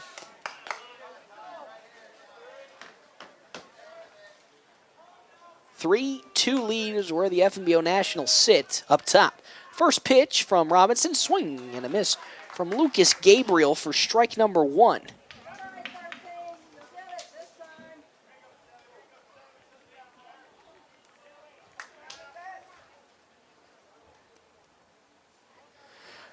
Likes what he sees Robinson does from Beyer and now looks to deliver the 0-1. That one is outside, ball number 1. A little too high in the zone. So because of that, it's going to fall for ball number 1. 1 ball and 1 strike to Lucas Gabriel, who walked in his first appearance. 1-1 pitch. That one's high again, ball 2 to Gabriel. Espino on over at second for Hastings, following Gabriel, Caleb Sauer and Elijah Johnson. So here comes Robinson's 2-1 pitch. That one is going to then hit Lucas Gabriel in the leg. And with that, he's going to waltz his way over to first, and out comes head coach Ricky Holm to talk with Robinson with 2 outs and runners at the corners now. Get his pitcher calmed down. Again, I don't see anybody. I dropped my papers. I don't see anybody warming up on the side of the Nationals in their dugout. So this is basically just a small little talk. Probably just to get him talk.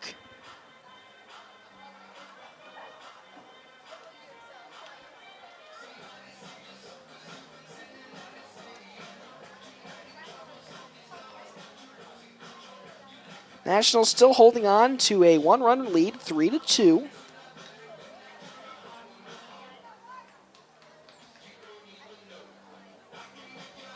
As they're just going to finally walk on out, goes home.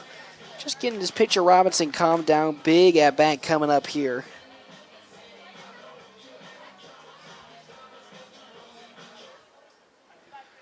So that's now going to bring up to bat Caleb Sauer.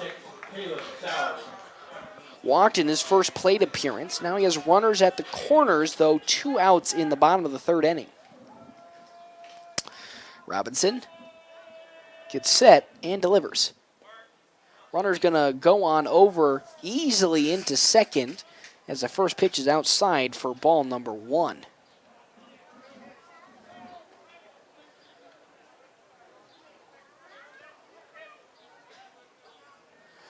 Robinson likes a sign and delivers the 1-0.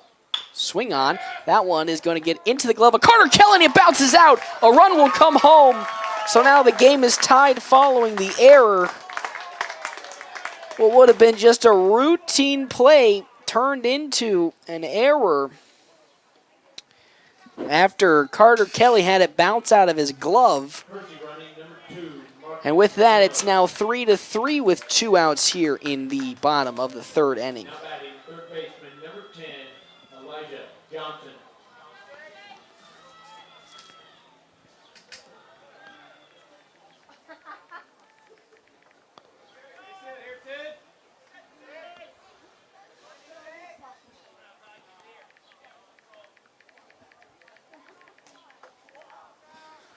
As Robinson, with runners at the corner, now delivers. There goes that runner as the first pitch is not in there.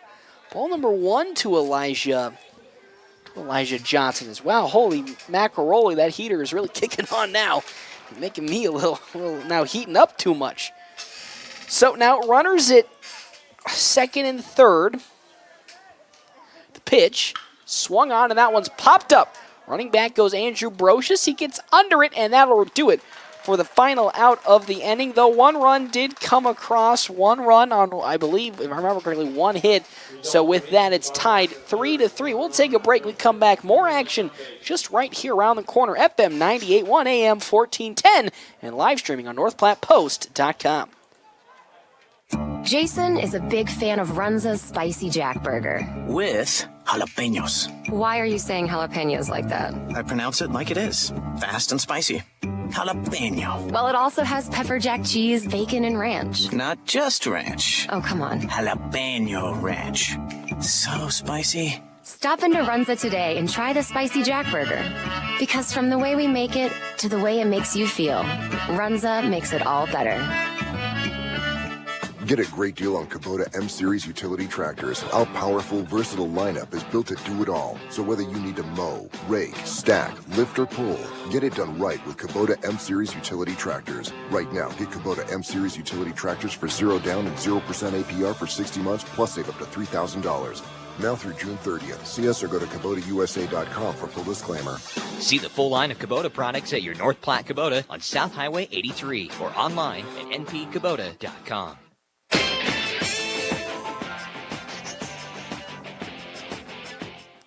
Welcome back here. Fortified Group, top of the fourth inning. Check out Kevin McGann and the Fortified Group at his new location, 621 South Dewey, Suite B. And now leading off is going to be Andrew Brocious for the Nationals. 1 for 1. Thank you to our premier sponsors, the DNN Event Center in North Platte, Kubota, as well as Langmeyer Heating and Cooling. It's starting to heat up a little bit, so your utility bills are probably skyrocketing. So give Langmeyer Heating and Cooling a call to come and check out your heater and air conditioner as well. As that first pitch is in for strike number 1 to Brocious.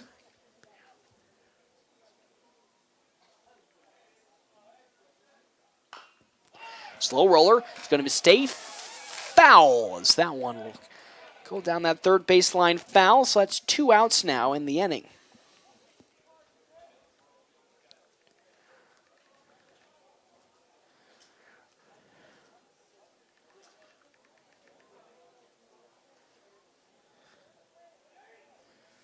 So as Brocious walks his way back to the batter's box, got the bat from the catcher sour. He's looking to now get ready for the 0-2 count from Jacobitz. Here comes that 0-2 count. That one's outside. Ball number 1. 1 ball and 2 strikes to Jacobitz. The pitch swung on, and that's going to be singled right up the middle once more from Andrew Brocious. 2 for 2 on the day with 2 singles. He's feeling himself in this game, and now with nobody out, there's 1 on here in the Fortified Group top of the fourth inning for FNBO.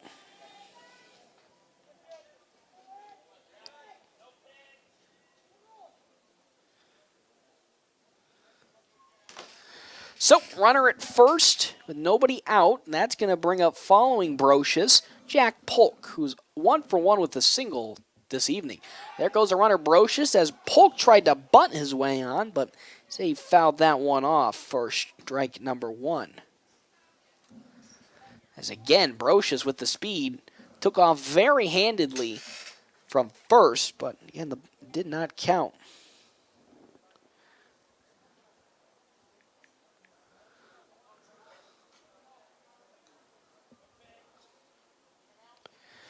So, here comes then now the 0-1 count to then Jack Polk. That curveball does not find its way in. Ball number 1. That is a 1-1 then count from Creighton Jacobitz to Jack Polk, with the runner at first being Brocious. He wanted to go, but again fouled back the first base side, strike number 2.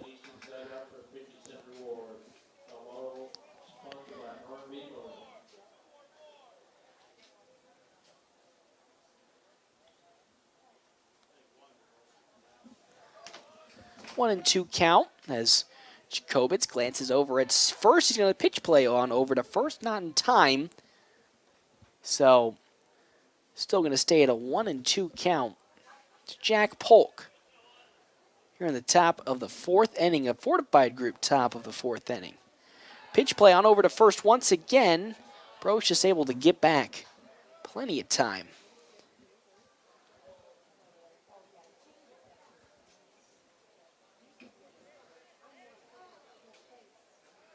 So now, Jacobitz getting ready. Glances at first in the 1-2, and that one's fouled again from Polk. Still staying at 1-2.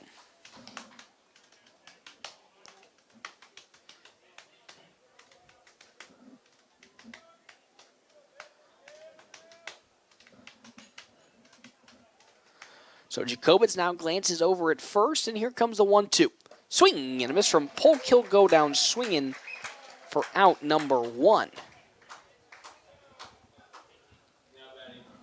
So now Caden Thompson, the DH, up to bat for the Nationals, as out comes the head coach for Hastings, and maybe this might do it for Jacobitz. He's up to 74 pitches at the moment. Interesting to see, though, if that is going to be his final pitch. Don't see anybody warming up. Maybe they're just going to talk it over, because, again, Brocious at first. Caden Thompson looking to bunt his way probably on here. Then following Thompson,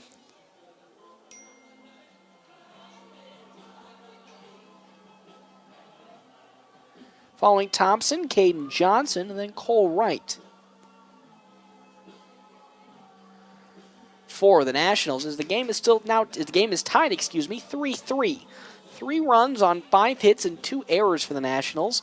3 runs on 3 hits and 1 error for Hastings.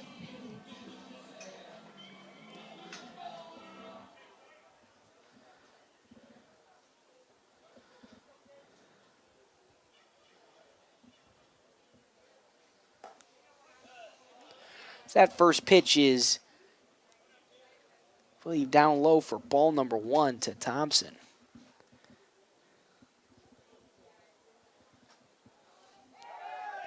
So runner's going to go. Brocious will be able to slide easily into second. He gets up, though, and thought about going to third, but couldn't do so. So the runner will steal, being Brocious.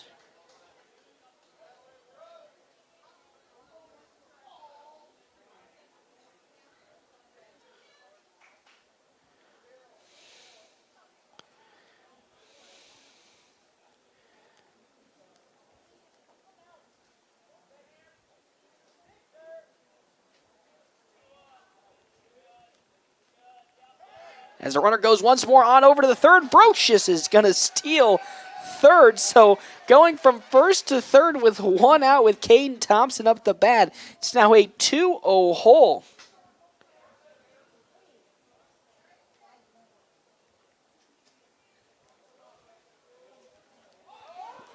As that one bunted attempt is going to be fouled back for strike number 1.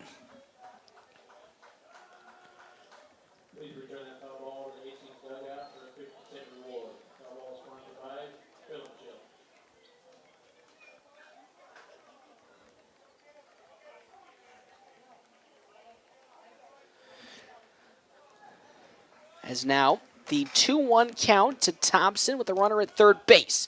That one is swung from Thompson. Good contact, but just foul behind the netting for strike 2. 2-2 now the count to Caden Thompson. Jacobitz gets set and he's ready. Likes what he sees from Sauer. Now delivers the 2-2. Down low. That one almost gets away from Sauer, but that's ball number 3.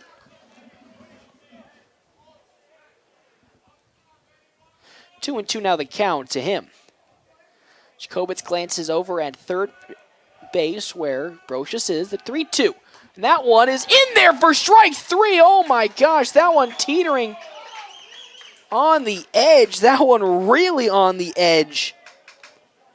But the umpire saw it inside the zone for strike number 3, and down goes Thompson on strikes. That now is going to bring on up Caden Johnson. Here comes the first pitch from him, and that's going to get in for strike number 1. But my good heavens, what a call that was teetering right on the edge. Umpire going to signal that one in. So now it's 2 outs with 1 on. The 0-1 outside, ball number 1 to Caden Johnson, 1-1. Following Johnson, it's going to be due up to bat, top of the order, Cole Wright. So now, here comes the pitch, 1-1. Swung on, a slow roller, going to go on over to Johnson at third. It actually picked up on the side by Canant. Can't get it home in time, so with that, Brocious is able to score on the infield single. And now it's back up to a 4-3 lead for the Nationals. Bringing now up Cole Wright with 2 outs.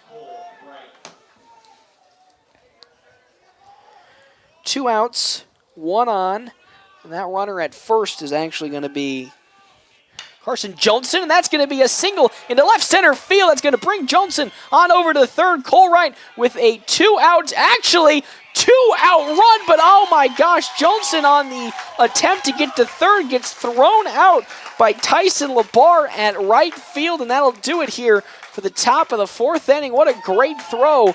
Ricky Holm hitting himself on that one, but that was just a fantastic throw on the side of LeBar. So 1 run on 3 hits, and with that, we'll head to the bottom of the 4th inning. Nationals up 4-3. This is Brad Moline, president of Allo Communications. I'm proud to say that Allo is participating in the Affordable Connectivity Program, also known as ACP. Allo is committed to providing high-quality internet to everyone in our fiber communities. If you or your household qualifies for federal support, a $30 monthly discount off any of our Allo internet plans may be available. To find out more, please contact Allo, stop by our stores, or go to allofiber.com/ACP. Town and Country Western Wear in North Platte loves Rodeo Week. Hard-pounding action, cowboys and cowgirls leaving it all out on the dirt. And Wrangler wants you right there looking like a champ. In fact, spend $75 or more on any Wrangler apparel at Town and Country Western Wear, and you'll receive a free PRCA rodeo ticket voucher to the Thursday or Friday night rodeos, while supplies last. Head out to the Buffalo Bill Rodeo in North Platte, but first stop by Town and Country Western Wear to gear up. Now let's rodeo. Wrangler, long live cowboys. Town and Country Western Wear.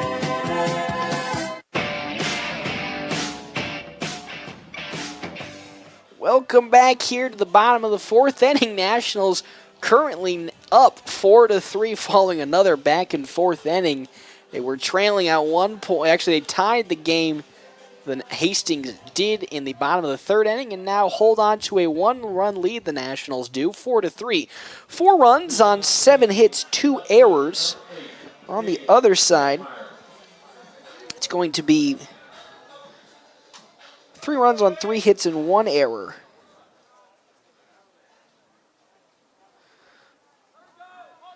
So with that, up to bat is going to be Techmeyer. Jaden Techmeyer 1 for 2 on the evening. 1-1 actually, the count to him. Bottom of the 4th inning, Nationals up 4-3. Here comes the 1-1. That one is off speed way outside the zone for ball number 2. 2 balls and 1 strike to Techmeyer. Following Techmeyer, it's Nick Canant and then Luke Brooks. Here comes the 2-1. Swung on and popped straight up. Johnson running on to get it, but it's going to fall out of play foul, and it's going to still stay at 2-2.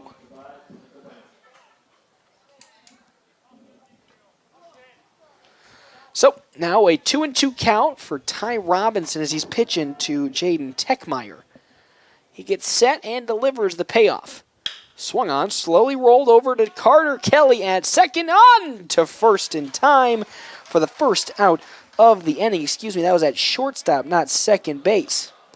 So Kelly 6-3 on over to first for the first out of the inning. That's now going to bring up Nick Conant. Conant so far 1 for 2, a double and then a ground out in his appearances this evening.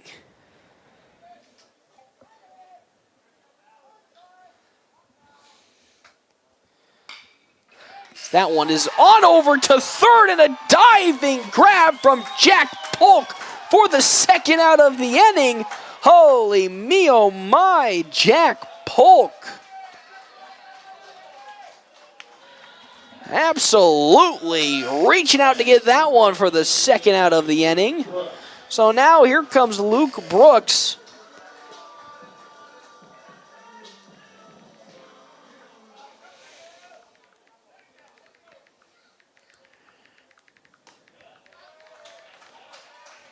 As that pitch is in there for strike number 1 from Ty Robinson, who's really finding his second wind here in the bottom of the 4th inning. The pitch, that one's driven to left field. On comes Cole Wright for the diving grab. He'll get it 1-2-3 inning. We now head to the top of the 5th inning. Nationals currently up 4-3. Your home is the one place where everything should be perfect, including your air. A little preventive maintenance can spot problems before they pop up and might even help lower your utility bills. Don't wait till you're sweating in the summer heat to think about your air conditioning and heating pumps. Call Hanson Plumbing and Heating today to schedule your maintenance checks. It's as easy as picking up the phone to stay cool this summer. Call Hanson's 534-5020. Hanson's Plumbing and Heating of North Platte. With lots of new and pre-owned vehicles, Premier Toyota just south of I-80 in North Platte is ready to help you get into the ride you've been dreaming of, whether you want to buy or lease. Find out for yourself what an enjoyable experience it is to do business with the staff at Premier Toyota. Premier Toyota also offers the Toyota Cares maintenance plans. Test drive a new Toyota today and like them on Facebook for what's new. Let's go places. Premier Toyota in North Platte. FMBO Nationals American Legion Baseball on 98.1 and 1410 AM. Presented by North Platte Kubota and the D&N Event Center. Welcome in to the Fortified Group top of the 5th inning. Check out Kevin McGann and the Fortified Group at his new location, 621 South Dewey, Suite B. Also, thank you to our premier sponsors, the D&N Event Center, as well as North Platte Kubota. That one is a pop-up from Carson Johnson. On drifting is the second baseman, Gabriel. He'll get there for the first out of the inning. 1 pitch, 1 swing. So now we're here in the top of the 5th inning with 1 out to bring on up Blaze Zeiler.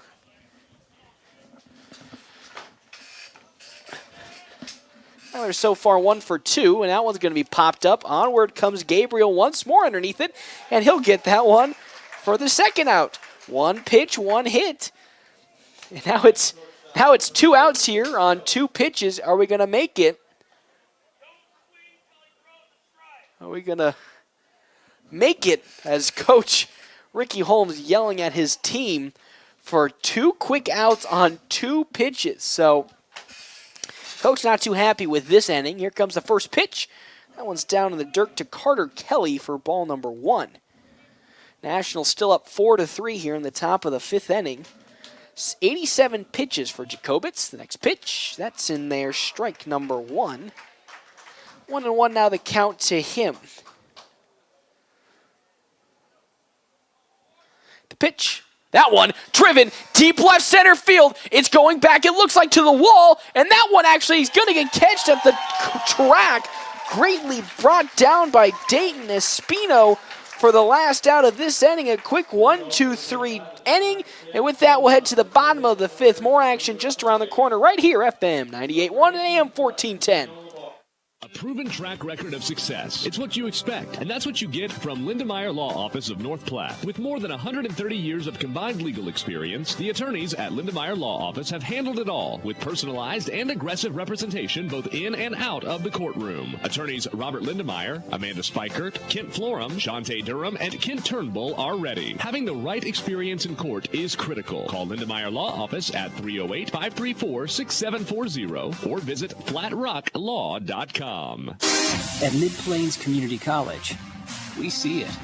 Your drive to make a difference. Chart your own path. Create your own future. Through our diverse applied tech programs, the career you're considering is waiting for you. You can work with your hands, bring an engine to life, be the one people rely on. At Mid-Plains Community College, we see you. We are MPCC.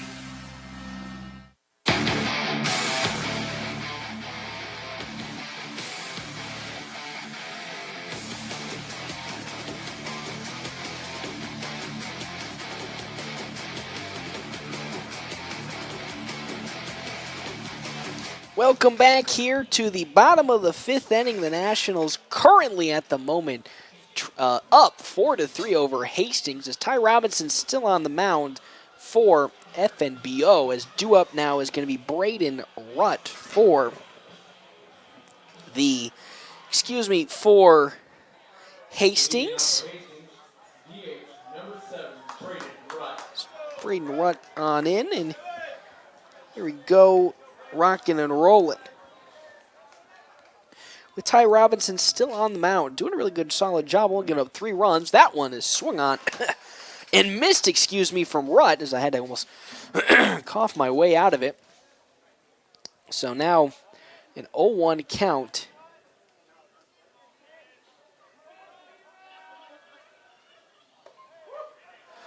As that pitch is outside, ball number 1. 1-1 the count.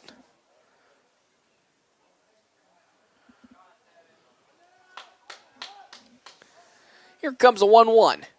That one is popped sky high. Carson Johnson going to get on under it. Still looking, and it's going to be dropped on the side of the Nationals. So with that, reaching on an error, Braden Rutt. So with that, it's going to bring on Dayton Espino. Espino 0 for 1, a fly out and a walk. His first 2 at-bats so far tonight.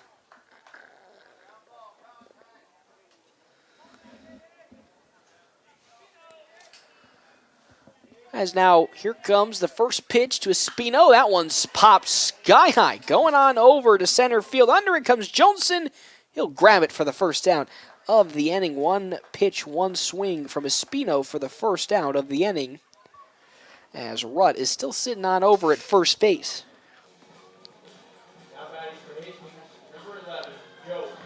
As Joe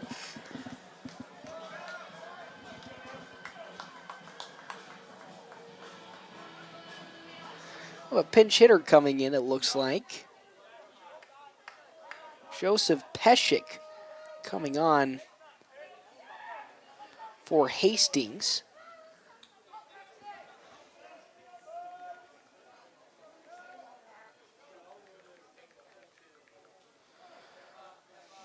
So, with that, here comes the first at-bat for Pescic. Runner at first being Braden Rutt. Comes the first pitch from Robinson in the dirt. Ball number 1 to Pescic. Thank you to our sponsors today, Hanson Plumbing and Heating, Mike's Motorcycle and ATV Repair, and Stephen Rhodes with Farmers Insurance. Robinson glancing over at Rutt at first and now looks to deliver the 1-0. That one in the dirt, ball 2. 2 balls and no strikes.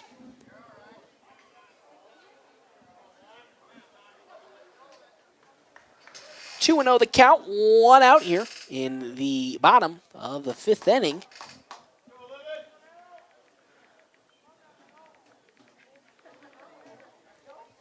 So Robinson glancing now over at first. Likes to sign in the delivery. Swing and a miss from Peshek for strike number 1.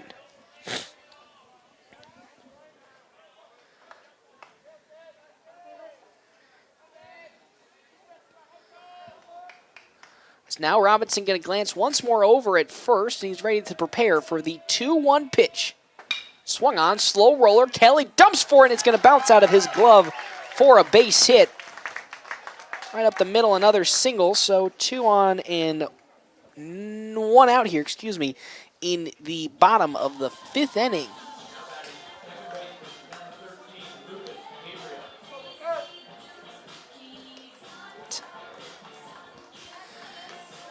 So now that's going to bring on in Lucas Gabriel. Gabriel walked and was hit by a pitch in his at-bat so far, so 0 for 0. Runners at second and first. Rutt at second. Peshek at first. The pitch swung on, and that's going to be yet another single, and that's going to go down for Cole Wright. That's going to bring 1 run home as Cole Wright, unfortunately, dropped the ball in the outfield. And now we have a tied ball game once again. So now we have 2 on and 1 out, a 4-4 ball game, bringing up Caleb Sauer, the catcher.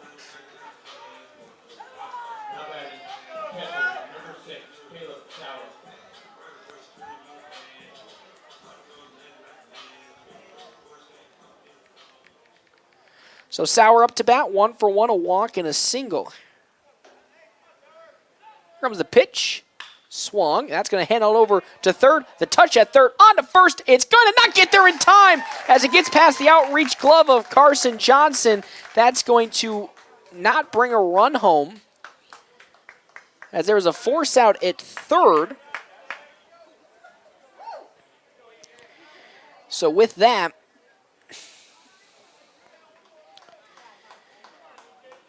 it's going to be a single. It's actually a double, excuse me. Actually, a single that turned into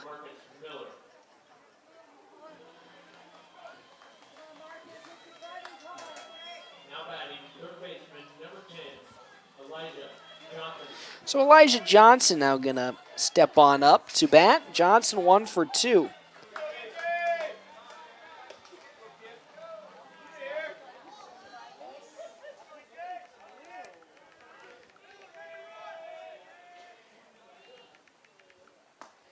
The first pitch is in there for strike number 1. So now it's again tied ball game, 4-4, bottom of the 5th inning. There's 2 outs here. With a 1-0 count. That one is skied foul down the first base side. Strike 2.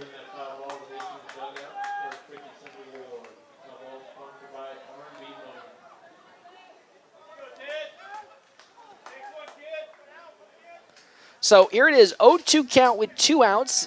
Ty Robinson still on the mound, looking to only get out of this inning with 1 run given up. That pitch is outside. Ball number 1, 1 ball and 2 strikes to Elijah Johnson. 1 for 2 again. Following Johnson, it's going to go to Jaden Techmeyer. Due up, the 1-2. Swung on and fouled again. Still going to stay 1-2.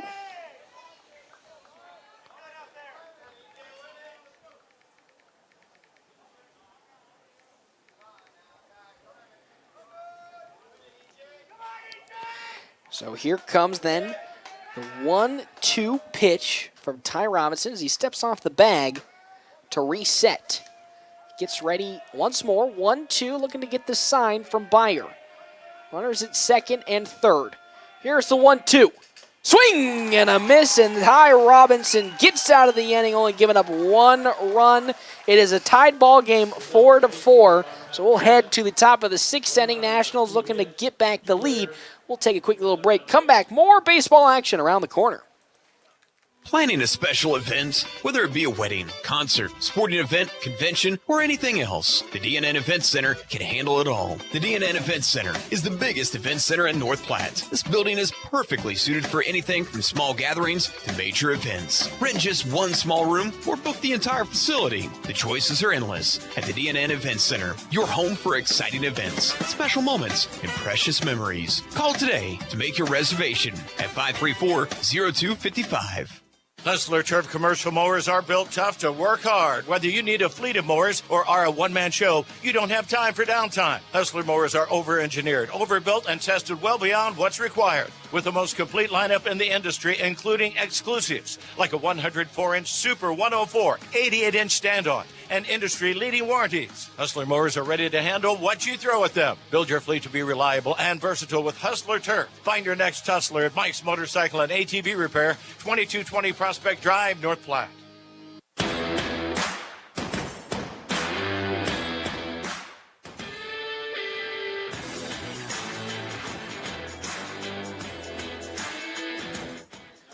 Welcome back to the Fortified Group, top of the sixth inning. It's a 6-6 ball game. Check out Kevin McGann at the Fortified Group and his new location, 621 South Dewey, Suite B. The first pitch in to Tristan Byer finds the mark for strike number one here in the top of the sixth inning. Still on the mound is Cameron Jacobitz. Here comes the pitch. 0-1, check swing, but that's going to find its way in for strike two to Byer. Following Tristan Byer is going to be Andrew Brocious and then Jack Polk. Up to 91 total pitches for Jacobitz. No action in either bullpen. I actually scratched that as it fouled back to the netting. We have action in the bullpen for the FMBO Nationals, but it doesn't look like we have any action in for Hastings at the moment. Here comes the 0-2.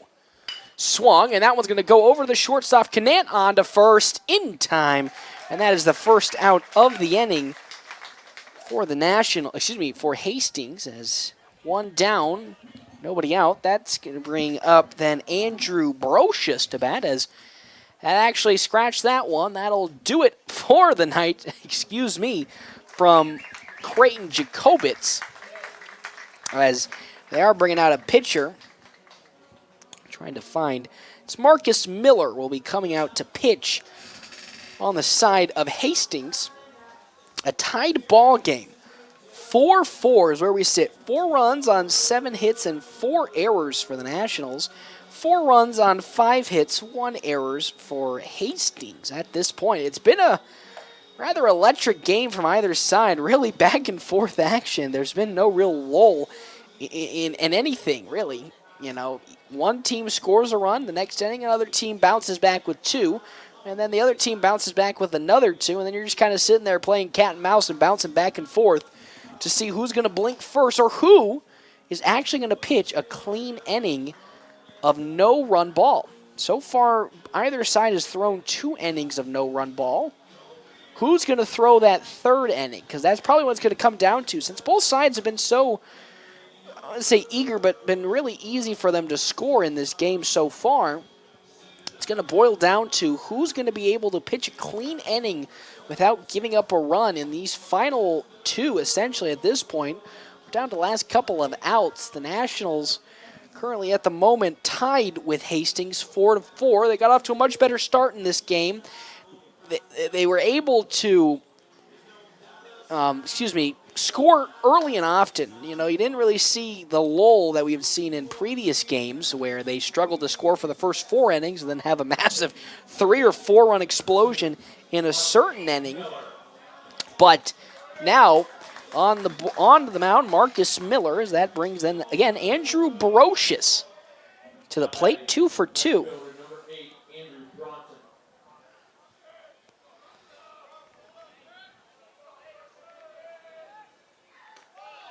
First pitch is down in the dirt for ball number 1 to Brocious.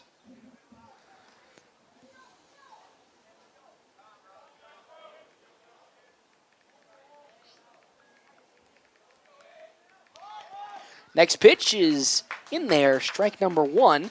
1 ball and 1 strike. The heater has kicked on finally, and it's starting to really whirl now, so I have to turn it down again.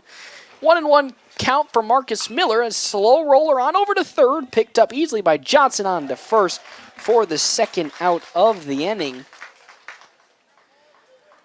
5-3 play.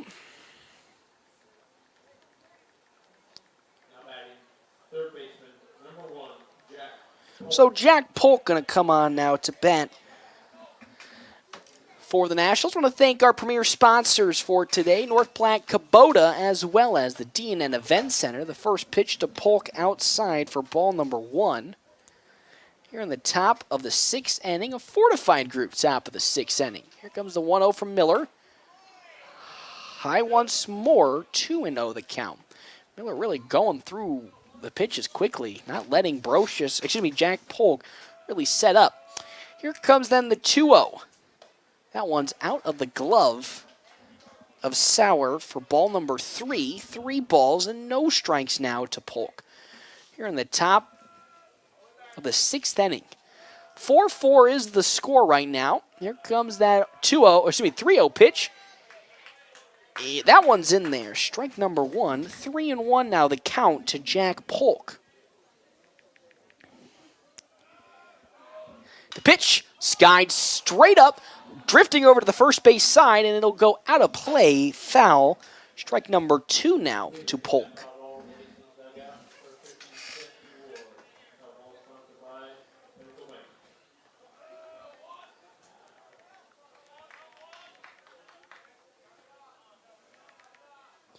The pitch, swing and a miss. Down goes Polk on strikes, and that'll do it here.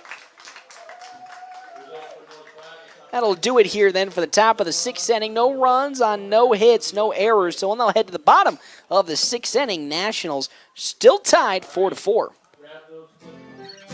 Come on in, we'll roll up our sleeves. There's a lot of work to do. Kevin and Greg at Select Abbey Carpet and Tile have over 30 years combined experience in the flooring business, and they offer top-notch customer service. Select Abbey Carpet and Tile handles bids, estimates, and installing. If you want the job done right, we're ready for you. You'll love the ending when you start at Select Abbey Carpet and Tile, 501 East Francis, North Platte. You're traveling and need a break. Venture off the interstate at exit 177 and head downtown to the Cedar Room. Enjoy a chef-inspired meal that features delicious sandwiches, fresh seafood, certified Angus beef, and gourmet desserts. Add a delicious homemade cocktail made by a master mixologist. Call to make a reservation at 308-532-4825 or reserve online at thecedarroomne.com. The Cedar Room, 505 North Dewey in beautiful downtown North Platte. FNBO Nationals American Legion Baseball on 98.1 and 1410 AM. Presented by North Platte Kubota and the D&N Event Center. Welcome back to the bottom of the 6th inning. This is North Platte Post Sports Network's presentation of FNBO American Legion National Baseball. I'm Paxton Gordon. Thank you for tuning in to a beautiful Wednesday night as we have a new pitcher, it looks like, on the mound for the Nationals. It looks like that's Carson Johnson. If I got everything correctly, Johnson going on the mound, rolling from first. So I gotta update my score sheet. Gotta find Carson. You'd think it'd be easy to find. I just gotta scroll up like a dummy. So Carson Johnson will be pitching, as that's gonna move Ty Robinson then over to first base for the Nationals. So now it's a 4-4 ball game. At the moment, Jaden Techmeyer up to bat, 1 for 3 on the night, a ground out, a single, and a ground out for Hastings. Following, actually we have a pinch hitter coming in, not Techmeyer. It's going to be Jackson Gangwish. So here comes Carson Johnson's first pitch. Swung. He's going to get past the diving glove of Jack Polk in for a single. 1 pitch swinging from Gangwish, and he's going to make his way on to the base pads. Nobody out and 1 on here in the bottom of the 6th inning. It's a 4-4 ball game. 4 runs on 7 hits, 4 errors for the Nationals. 4 runs on 6 hits and 1 error for Hastings, excuse me.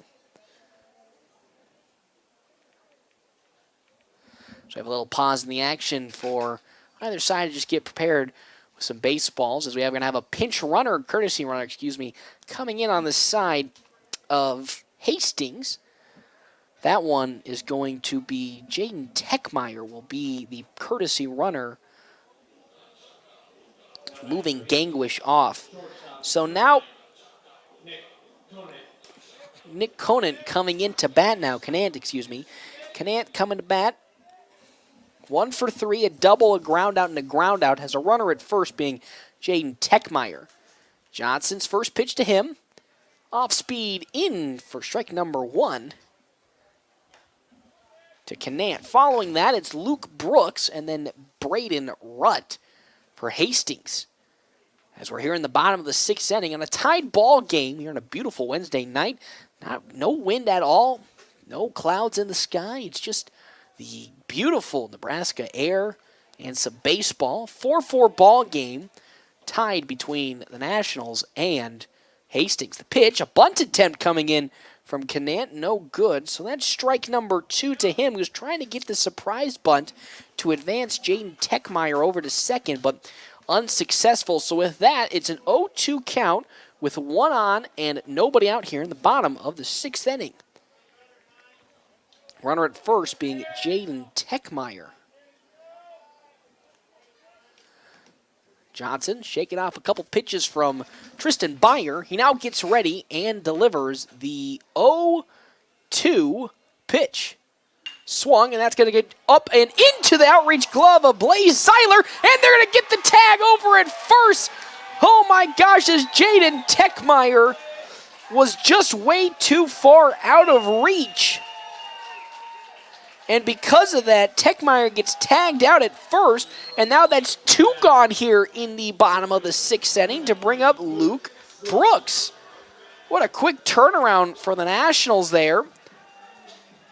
And because of that, it's now 2 outs and nobody on. Could potentially be going to extra innings in this game, which is the way these two teams have been playing. The first pitch from Johnson, down in the dirt, almost got away from Byer, but that's ball number 1. Brooks so far tonight, 0 for 2, a fly out, a walk, and another fly out. 1-2 with 2 outs. 1-0 count with 2 outs here. The pitch in the dirt again from Johnson on the fastball. 2 balls and no strikes. He's trying to blow it past Luke Brooks, and it's not working currently at the moment for the Nationals. 2-0 with nobody on and 2 outs. Tied ball game 4-4. The 2-0 from Johnson. That one's in there for strike number 1. 2 balls and 1 strike to Luke Brooks. Johnson shaking off a couple signs from Byer and now delivers the 2-1. Swung on and fouled down the first base side for strike number 2. He's now worked it even 2-2 now. 2 outs following Luke Brooks. It's going to be Braden Rutt and then Dayton Espino on the side of Hastings. So Johnson likes what he sees from Byer, and he pays the throw on the payoff. That one is going to hit Luke Brooks in the arm, and so with that, he's going to walk on over to first base after being hit by the pitch. So now with that, we have 1 runner on with 2 outs. That's going to bring on Braden Rutt. 0 for 3, a flyout, but reached on base on an error in his last plate appearance. Following Rutt, it's Espino and then Joseph Peshek. Luke Brooks on at first, and it's not going to be a steal threat with Brooks. Johnson's pitch is in there, strike number 1. That was a good, strong pitch from Carson Johnson, right down the middle with some good velocity. Really stopped Rutt in his tracks from swinging. That's the first strike of the at-bat. Carson Johnson glances in, likes what he sees, the 0-1. That one in there for strike number 2. Johnson in an advantageous position now, up 0-2 with 2 outs here in the bottom of the 6th inning. Nationals potentially have one more inning of work in the top half of the 7th to get a run to come home. The 0-2 count from Carson Johnson. Here it comes. That one's too high, ball number 1. Brooks still over at first base for Hastings.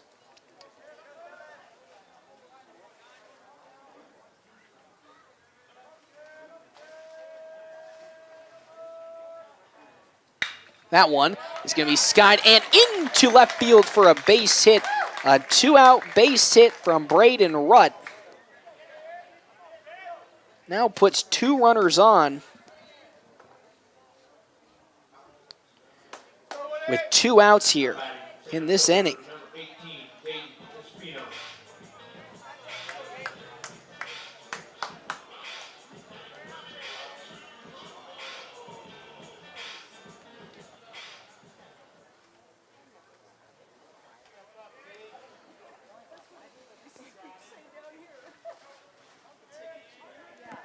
So now up to bat is going to be Dayton Espino with 2 outs and 2 on. A slow chipper to Carter Kelly, who's going to throw it on to first in time to get the final out. 1 pitch swinging, and that'll do it for this inning.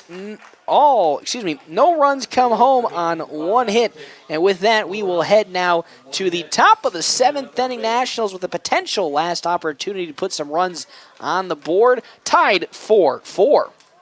While the weather outside may not make you think about camping, now really is the perfect time to get ready for when that springtime camping fever hits. Larry's RV in North Platte has several Rockwood and Bullet travel trailers and fifth wheels on the lot, as well as the milestones that will leave you in awe. Inventory has been hard to come by, and now is the time to shop for what you want before it's gone. With approved credit, Larry's RV makes buying your RV an easy and affordable process. Bundle up and come see what Larry's RV in North Platte has to offer. Go where the herd goes with the fast, durable Kubota Sidekick, featuring a gas-powered engine that delivers a top speed of 40 miles per hour, best-in-class acceleration and handling with cargo, and the strength to haul what needs hauling. All backed by a 2-year, 1,000-hour warranty. Herd cattle, mend fences, and get every job done right with the Kubota Sidekick. Visit your local Kubota dealer today. Go to KubotaUSA.com for full disclaimer. See the full line of Kubota products at your North Platte Kubota on South Highway 83 or online at npkubota.com.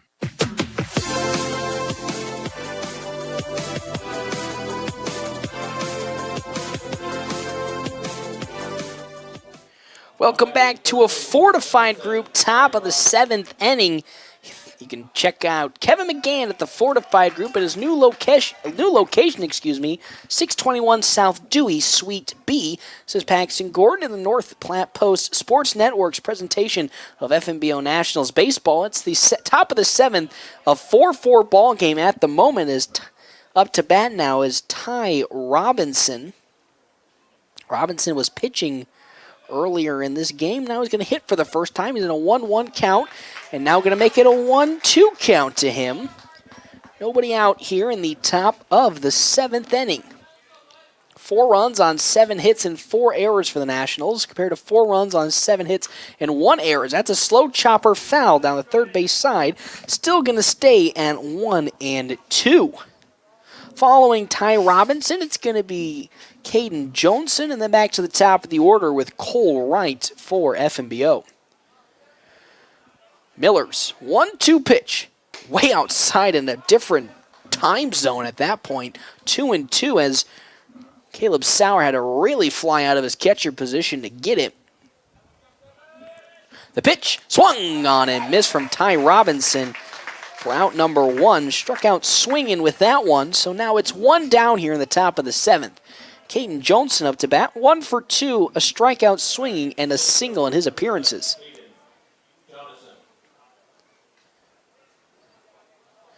Here comes the first pitch to him. Swung on, and that one's foul down the third base line for strike number 1. Nobody on, 1 out here, top of the 7th inning. The air conditioner has once again turned back on, so I am absolutely freezing. Need to turn it on. Here comes the next pitch. That one's outside, ball number 1. 1 ball and 1 strike. to Caden Jonason. And really, it's been the battles of the pitchers and my battle with the air conditioner, as that one is swung on and missed from Jonason for strike number 2. 1-2 to Jonason. Marcus Miller likes what he sees inside from Sauber, and the 1-2. That one is outside, ball 2. 2-2 count now, 1 out. Nobody on here in the top of the 7th inning. Between the Nationals and Hastings. The 2-2 payoff. That off speed too high and away. Ball number 3. We've worked it full now for Jonason. Would you like to see bouncing back nice and hard. As here comes that 3-2. Swung on and fouled back to the netting. 3-2 still the count to Jonason. Following him, it's going to be Cole Wright and then Carson Johnson for the Nationals here in the fortified group top of the 7th inning. I want to also thank our premier sponsors, D&N Event Center, as that one is also fouled again, as well as North Platte Kubota and also Hanson Plumbing and Heating, and Premier Toyota and Stephen Rhodes with Farmers Insurance.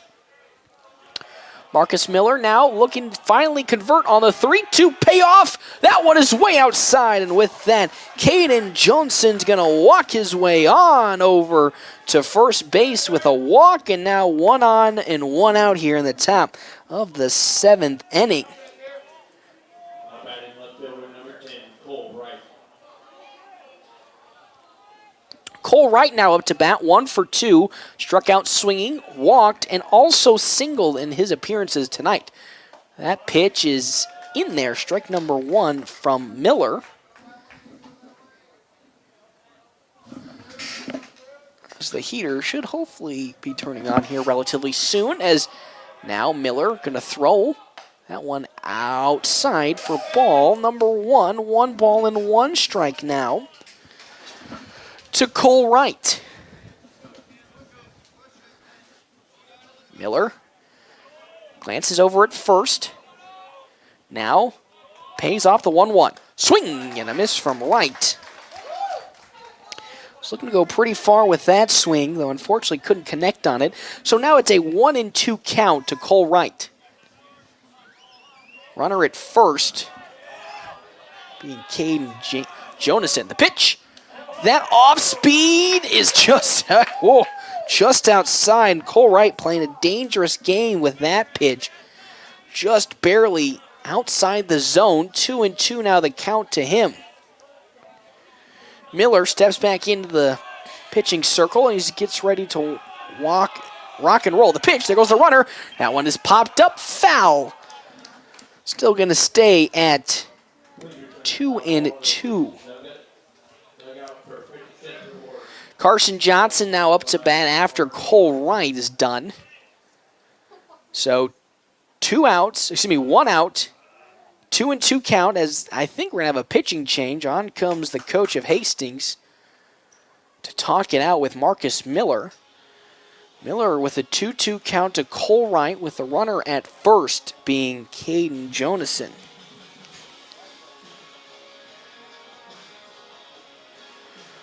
And it's really getting tense here, you know. Both sides really just haven't been able to separate from each other all game. One team would go up a run, then the other team the next inning would bounce back and recapture the lead, and then after that, just playing cat and mouse, bouncing back and forth, and now here we are.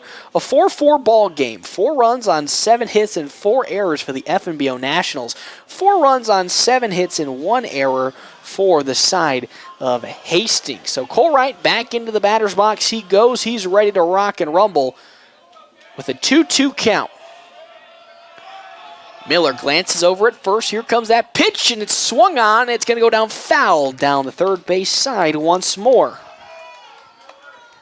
Following Wright, it's going to be Cole Johnson and then Blaze Zeiler for the Nationals. Here in a fortified group top of the 7th inning. 4-4 ball game at the moment. The runner's going to go and he's going to get caught in a pickle. Johnson's going to slide in. He's not going to get there in time. Got caught in the steal attempt. Actually, they're going to say Canan at second dropped the baseball as he was going for the tag. And with that, Johnson's going to Jonason's going to successfully steal second. So with one out, Cole Wright essentially needs a single to bring the runner home. Wow, what a turn of events that was. Holy moly. So a 2-2 count now with the runner at second being Jonason. The pitch. That one is down low. Whoo, baby, it's getting close. Down low, ball 3. Now 3 balls and 2 strikes to Cole Wright, playing left field today with 1 out. Miller glances over at second and delivers. Swing and a miss from Wright. That one would have been out of the zone, but gets swinging. And because of that, there's now 2 down here, bringing up Carson Johnson. But you couldn't have asked for a better person to bring up. Johnson, in these clutch situations, has come up clutch. He's 2 for 3, a double, a single, and a flyout in this game. Johnson could bring the game-winning run from second in, as that one is in for strike number 1. Good pitch from Marcus Miller. Ooh, baby, it's getting a little tight and it's getting a little frosty here in this ball game. 1 on and 2 outs. The pitch, off speed, and that one's grounded foul for strike number 2, 0-2 the count on the off speed to Carson Johnson.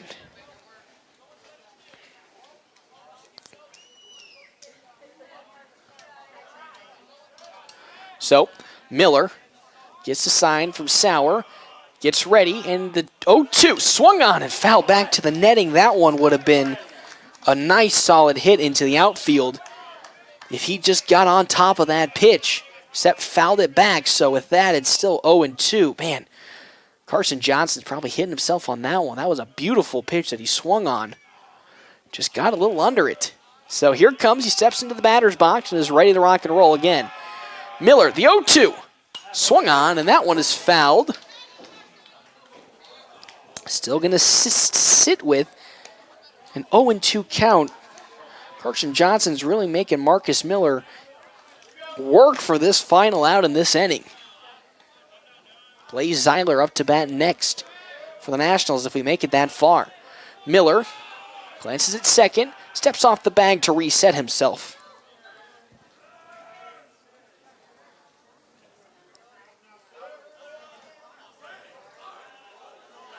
So now the pitch, 0-2 check swing. The runner's going to go on to third of the tag.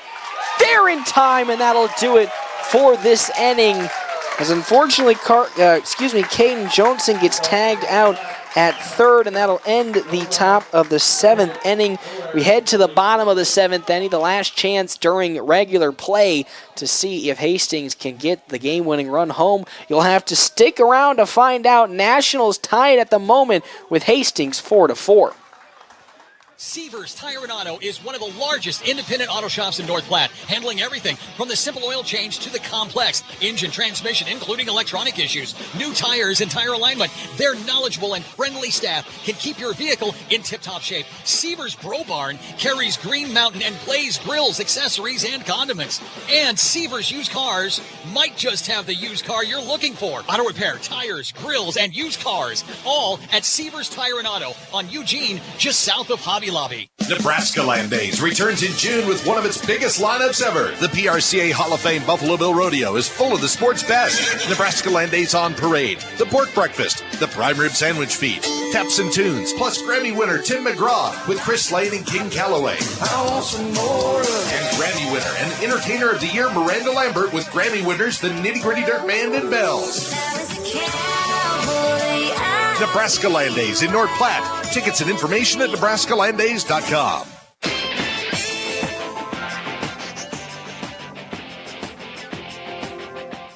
Welcome back to the bottom of the 7th inning. Tied game between the Nationals and Hastings, 4-4. 4 runs on 7 hits, 4 errors on the side of the FNBO Nationals. 4 runs on 7 hits, 1 error on the side of Hastings. Due up to bat for them at the moment is not Josh Pescick. It's actually going to be Tyson Labar. Tyson Labar up to bat. 0 for 2 with the strikeout looking, and a ground out in his appearances tonight. Carson Johnson back on the mound in this inning for the Nationals. Either side don't have a pitcher warming up just in case we go to extra innings, which is a chance, a possibility, with the game being tied and how pretty good these last couple of innings have been for either side defensively. Here comes the pitch. That one's in there for strike number 1, excuse me, to Labar.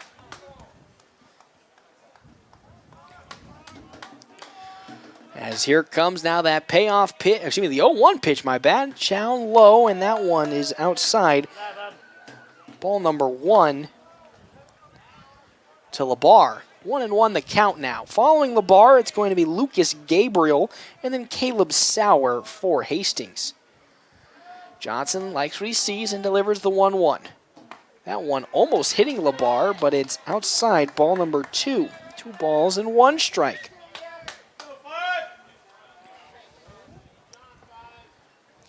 Really, really strong showing from the Nationals today. Really putting up great offense all throughout, but also limiting the mistakes. When I mean that, they do have 4 errors. Swing and a miss from Labar.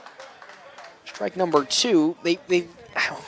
You know, you can sit there and say 4 errors is not limiting the mistakes, but limiting the easy mistakes. Some of these errors you can boil down to maybe a little bit of you lose the ball in the sky or some miscommunication, but the really dumb ones like overthrowing your outfielder. Here comes the 2-2. That one's down in the dirt for ball 3. That one was really off the mark with that pitch. But so far, either side putting up a valiant effort, and this is the last chance in regular innings for Hastings to get a run home and potentially walk off. Now the 3-2 pitch from Carson Johnson. Swing and a miss for strike 3. Down goes Labar on strikes. That's the first out of the bottom of the 7th inning. That's going to bring up Lucas Gabriel. Gabriel tonight 1 for 1, a walk. He was hit by a pitch and singled in his at-bats tonight for Hastings. So Johnson likes what he sees, and now will deliver the first pitch to Gabriel. That one is going to hit Lucas Gabriel, so that's his second hit by pitch this evening, and now that's going to send him to first, and the real scary part is Lucas Gabriel has some speed on the base paths. So he is a steal threat, and with 1 out, the Hastings can get him on over easily to second with no real issue if they want to. It's going to be interesting to see how all that's going to play out as Caleb Sauer comes up to bat. 2 for 2, a walk and 2 singles to his name. Johnson likes what he sees and now delivers the first pitch. That one inside, but just a bit out of the zone. Ball number 1. So one runner on the base pads and 1 out here in the bottom of the 7th inning. It's Lucas Gabriel on over at first.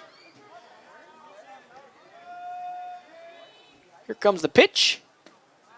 That's in there for strike number 1. Again, playing the inside corner. That one landed in the mark from Johnson. It's now 1-1 to Sauer. Following Caleb Sauer, Elijah Johnson. And then back to the top of the order for Hastings if they get that far.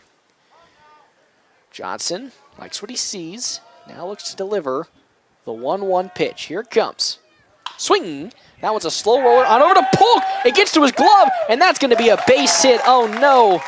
That one took a bad bounce right in front of Jack Polk. A little too high out of his glove, and because of that, that is an infield single. Now runners at first and second for Hastings. That's going to bring up Elijah Johnson. 1 for 3, a single, a flyout, and a strikeout. It's getting kind of dicey now because essentially Johnson can fly out to the outfield and bring at least the runner a couple of feet away from walking him off. So Carson Johnson glances at first and second. Now looks to deliver the pitch. That one is in there for strike number 1. to Elijah Johnson. The Johnson and Johnson battle could be legendary here. Could decide actually the game if Carson Johnson's able to get this out. That could probably take it to extra innings right now. Now here comes the 0-1. Down in the dirt, almost gets away from Byer, but does not, so it's a 1-1 count. If Elijah Johnson's able to make it onto the base pad, either by a walk or a hit, there's a potential to be a bases loaded situation or the game-winning run getting home on a single. So now coming on for a pinch runner, or a courtesy runner, excuse me. It's going to be Cameron Brumbaugh, or excuse me, Hayden DeMuth.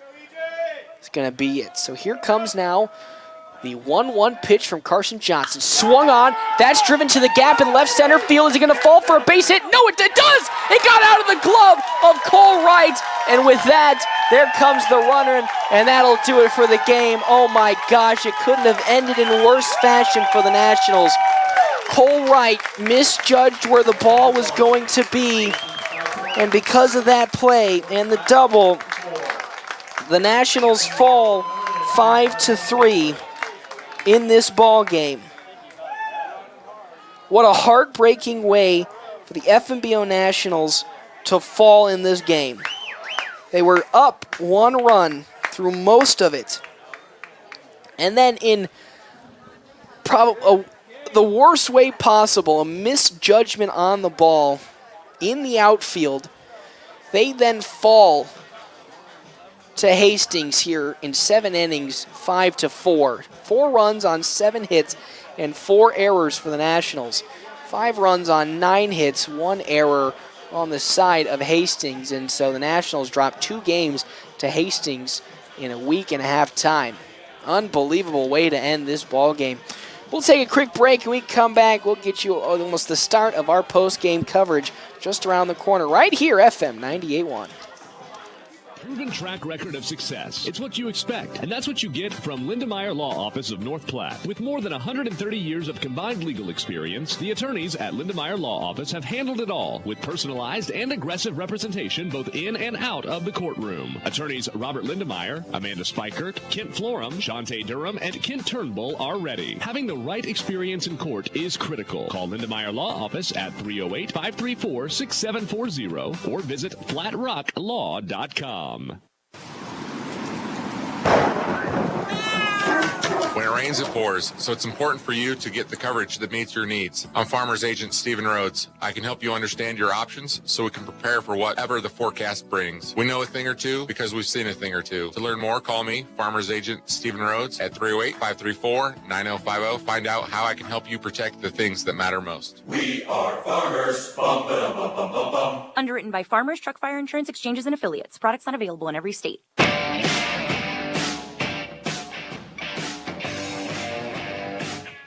Welcome back. The FMBO Nationals unfortunately fall to the Hastings, 5 Point Banks Hastings here in 7 innings on a double, a game-winning double on the side of Hastings as Cole Wright was trying to run to it in left center field, just misjudged it, and it flew over his head, and that allowed the final runner to come across, and the Nationals fall 5-4 in a heartbreaking, absolutely heartbreaking and gut-wrenching fashion here Wednesday night. My good heavens.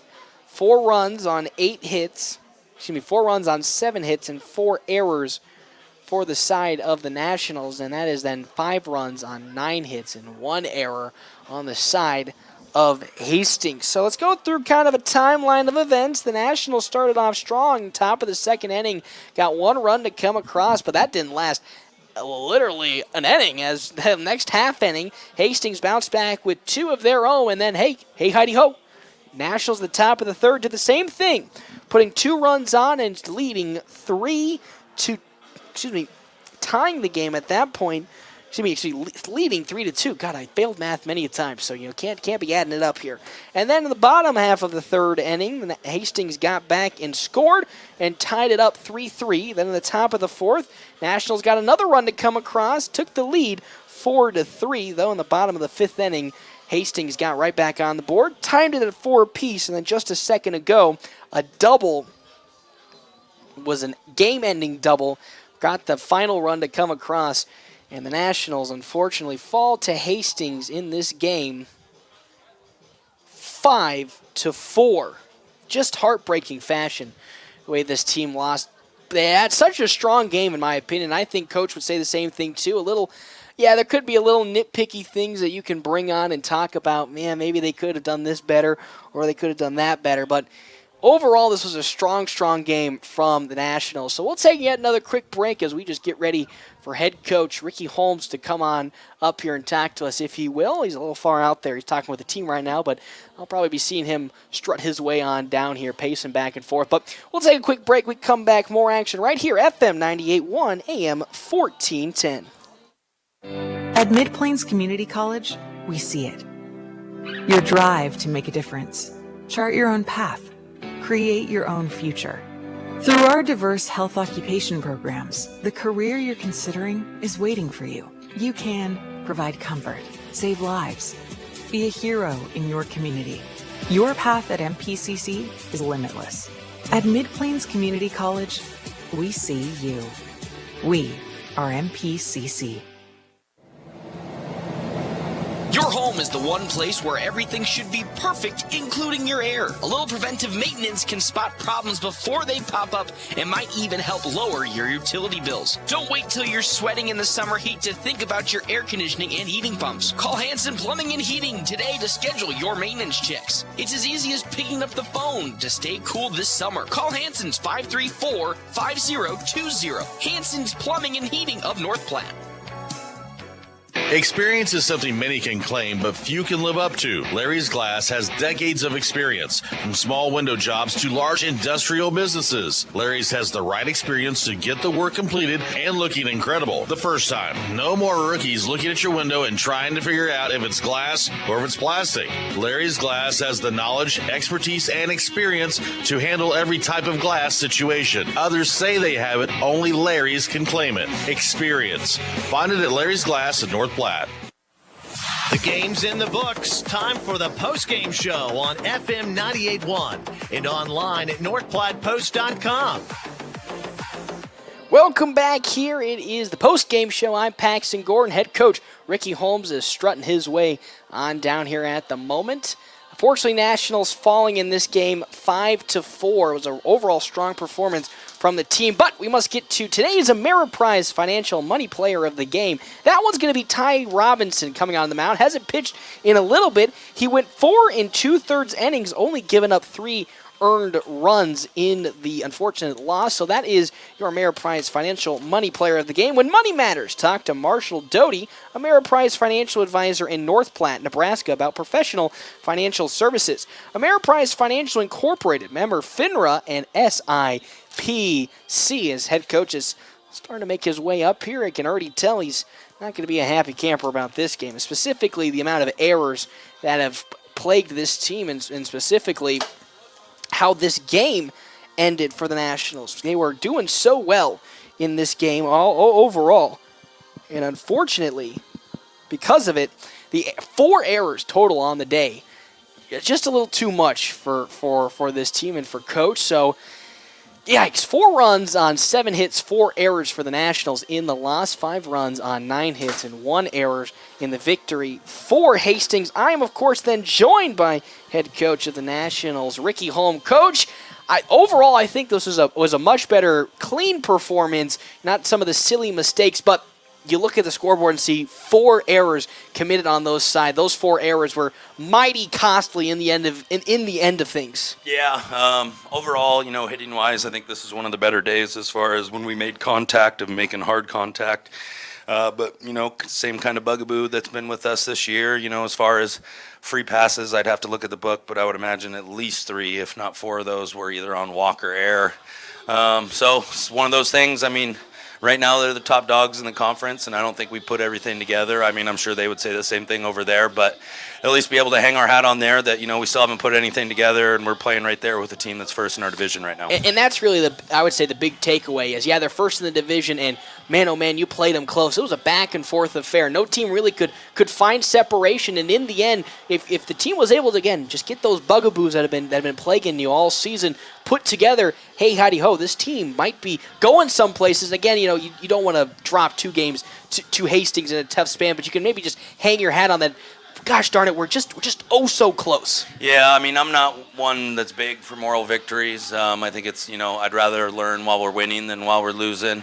But with, that being said, it was a more complete game, but obviously still not satisfied, and then kind of no rest for the wicked here. We have a off day and then right into another tournament with some good teams this weekend. That's right. Going on down to Lincoln for a 3-day tournament. First game starting Friday at 3 o'clock, and then a back-to-back 5:30 also on Friday. Coach, what are some of the things that you're going to look over and talk with your team on that one day of practice to get them prepared for, yet again, as you said, no rest for the wicked, another tournament? Yeah, tomorrow we'll probably take it a little easy on them just with the long season. To kind of save some arms here, probably just do BP, but it's one of those things, I'm kind of a broken record. I've been kind of harping on the same stuff, and would like to think as a coach, maybe I'll figure out a way to say what I've been saying and for them to learn from it, but that's my job as a coach, is to kind of figure out, the style or what they're going to be able to listen to and be able to apply it. So I got some work on my end that, that I need to do, but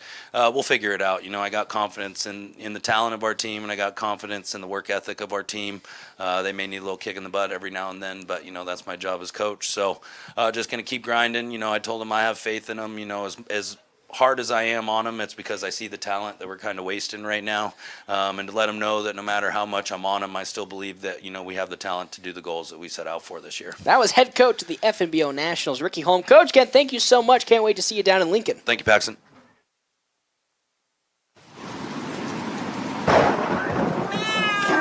When it rains, it pours, so it's important for you to get the coverage that meets your needs. I'm Farmers Agent Stephen Rhodes. I can help you understand your options so we can prepare for whatever the forecast brings. We know a thing or two because we've seen a thing or two. To learn more, call me, Farmers Agent Stephen Rhodes, at 308-534-9050. Find out how I can help you protect the things that matter most. We are farmers. Bum, ba-dum, bum, bum, bum, bum. Underwritten by Farmers Truck Fire Insurance Exchanges and Affiliates. Products not available in every state. A proven track record of success. It's what you expect, and that's what you get from Lindemeyer Law Office of North Platte. With more than 130 years of combined legal experience, the attorneys at Lindemeyer Law Office have handled it all with personalized and aggressive representation both in and out of the courtroom. Attorneys Robert Lindemeyer, Amanda Spikert, Kent Florum, Shantae Durham, and Kent Turnbull are ready. Having the right experience in court is critical. Call Lindemeyer Law Office at 308-534-6740 or visit flatrocklaw.com.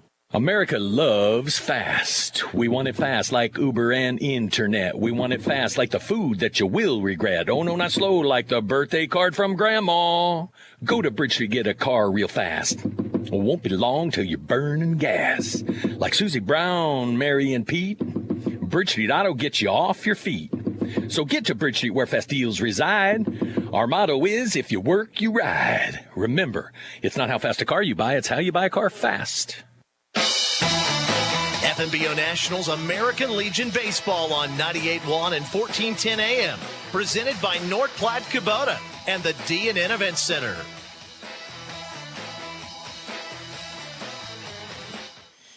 Welcome back. The FNBO Nationals unfortunately fall 5-4 against Hastings, the number 1 ranked Hastings team, as Nationals fall to 4-6 on the year. They're going to head on down to Lincoln on Friday to start a 3-day tournament. I'll be down there as well. Paxton Gordon doing the call myself for the North Platte Post Sports Network. First game is going to be at 3 o'clock on Friday, with the next game immediately following that at 5:30. So don't you go anywhere. Then Saturday, first pitch at 12:30, with the next game at, I believe, 2:30, and then Sunday semifinal times will be set up at the conclusion of Saturday's game.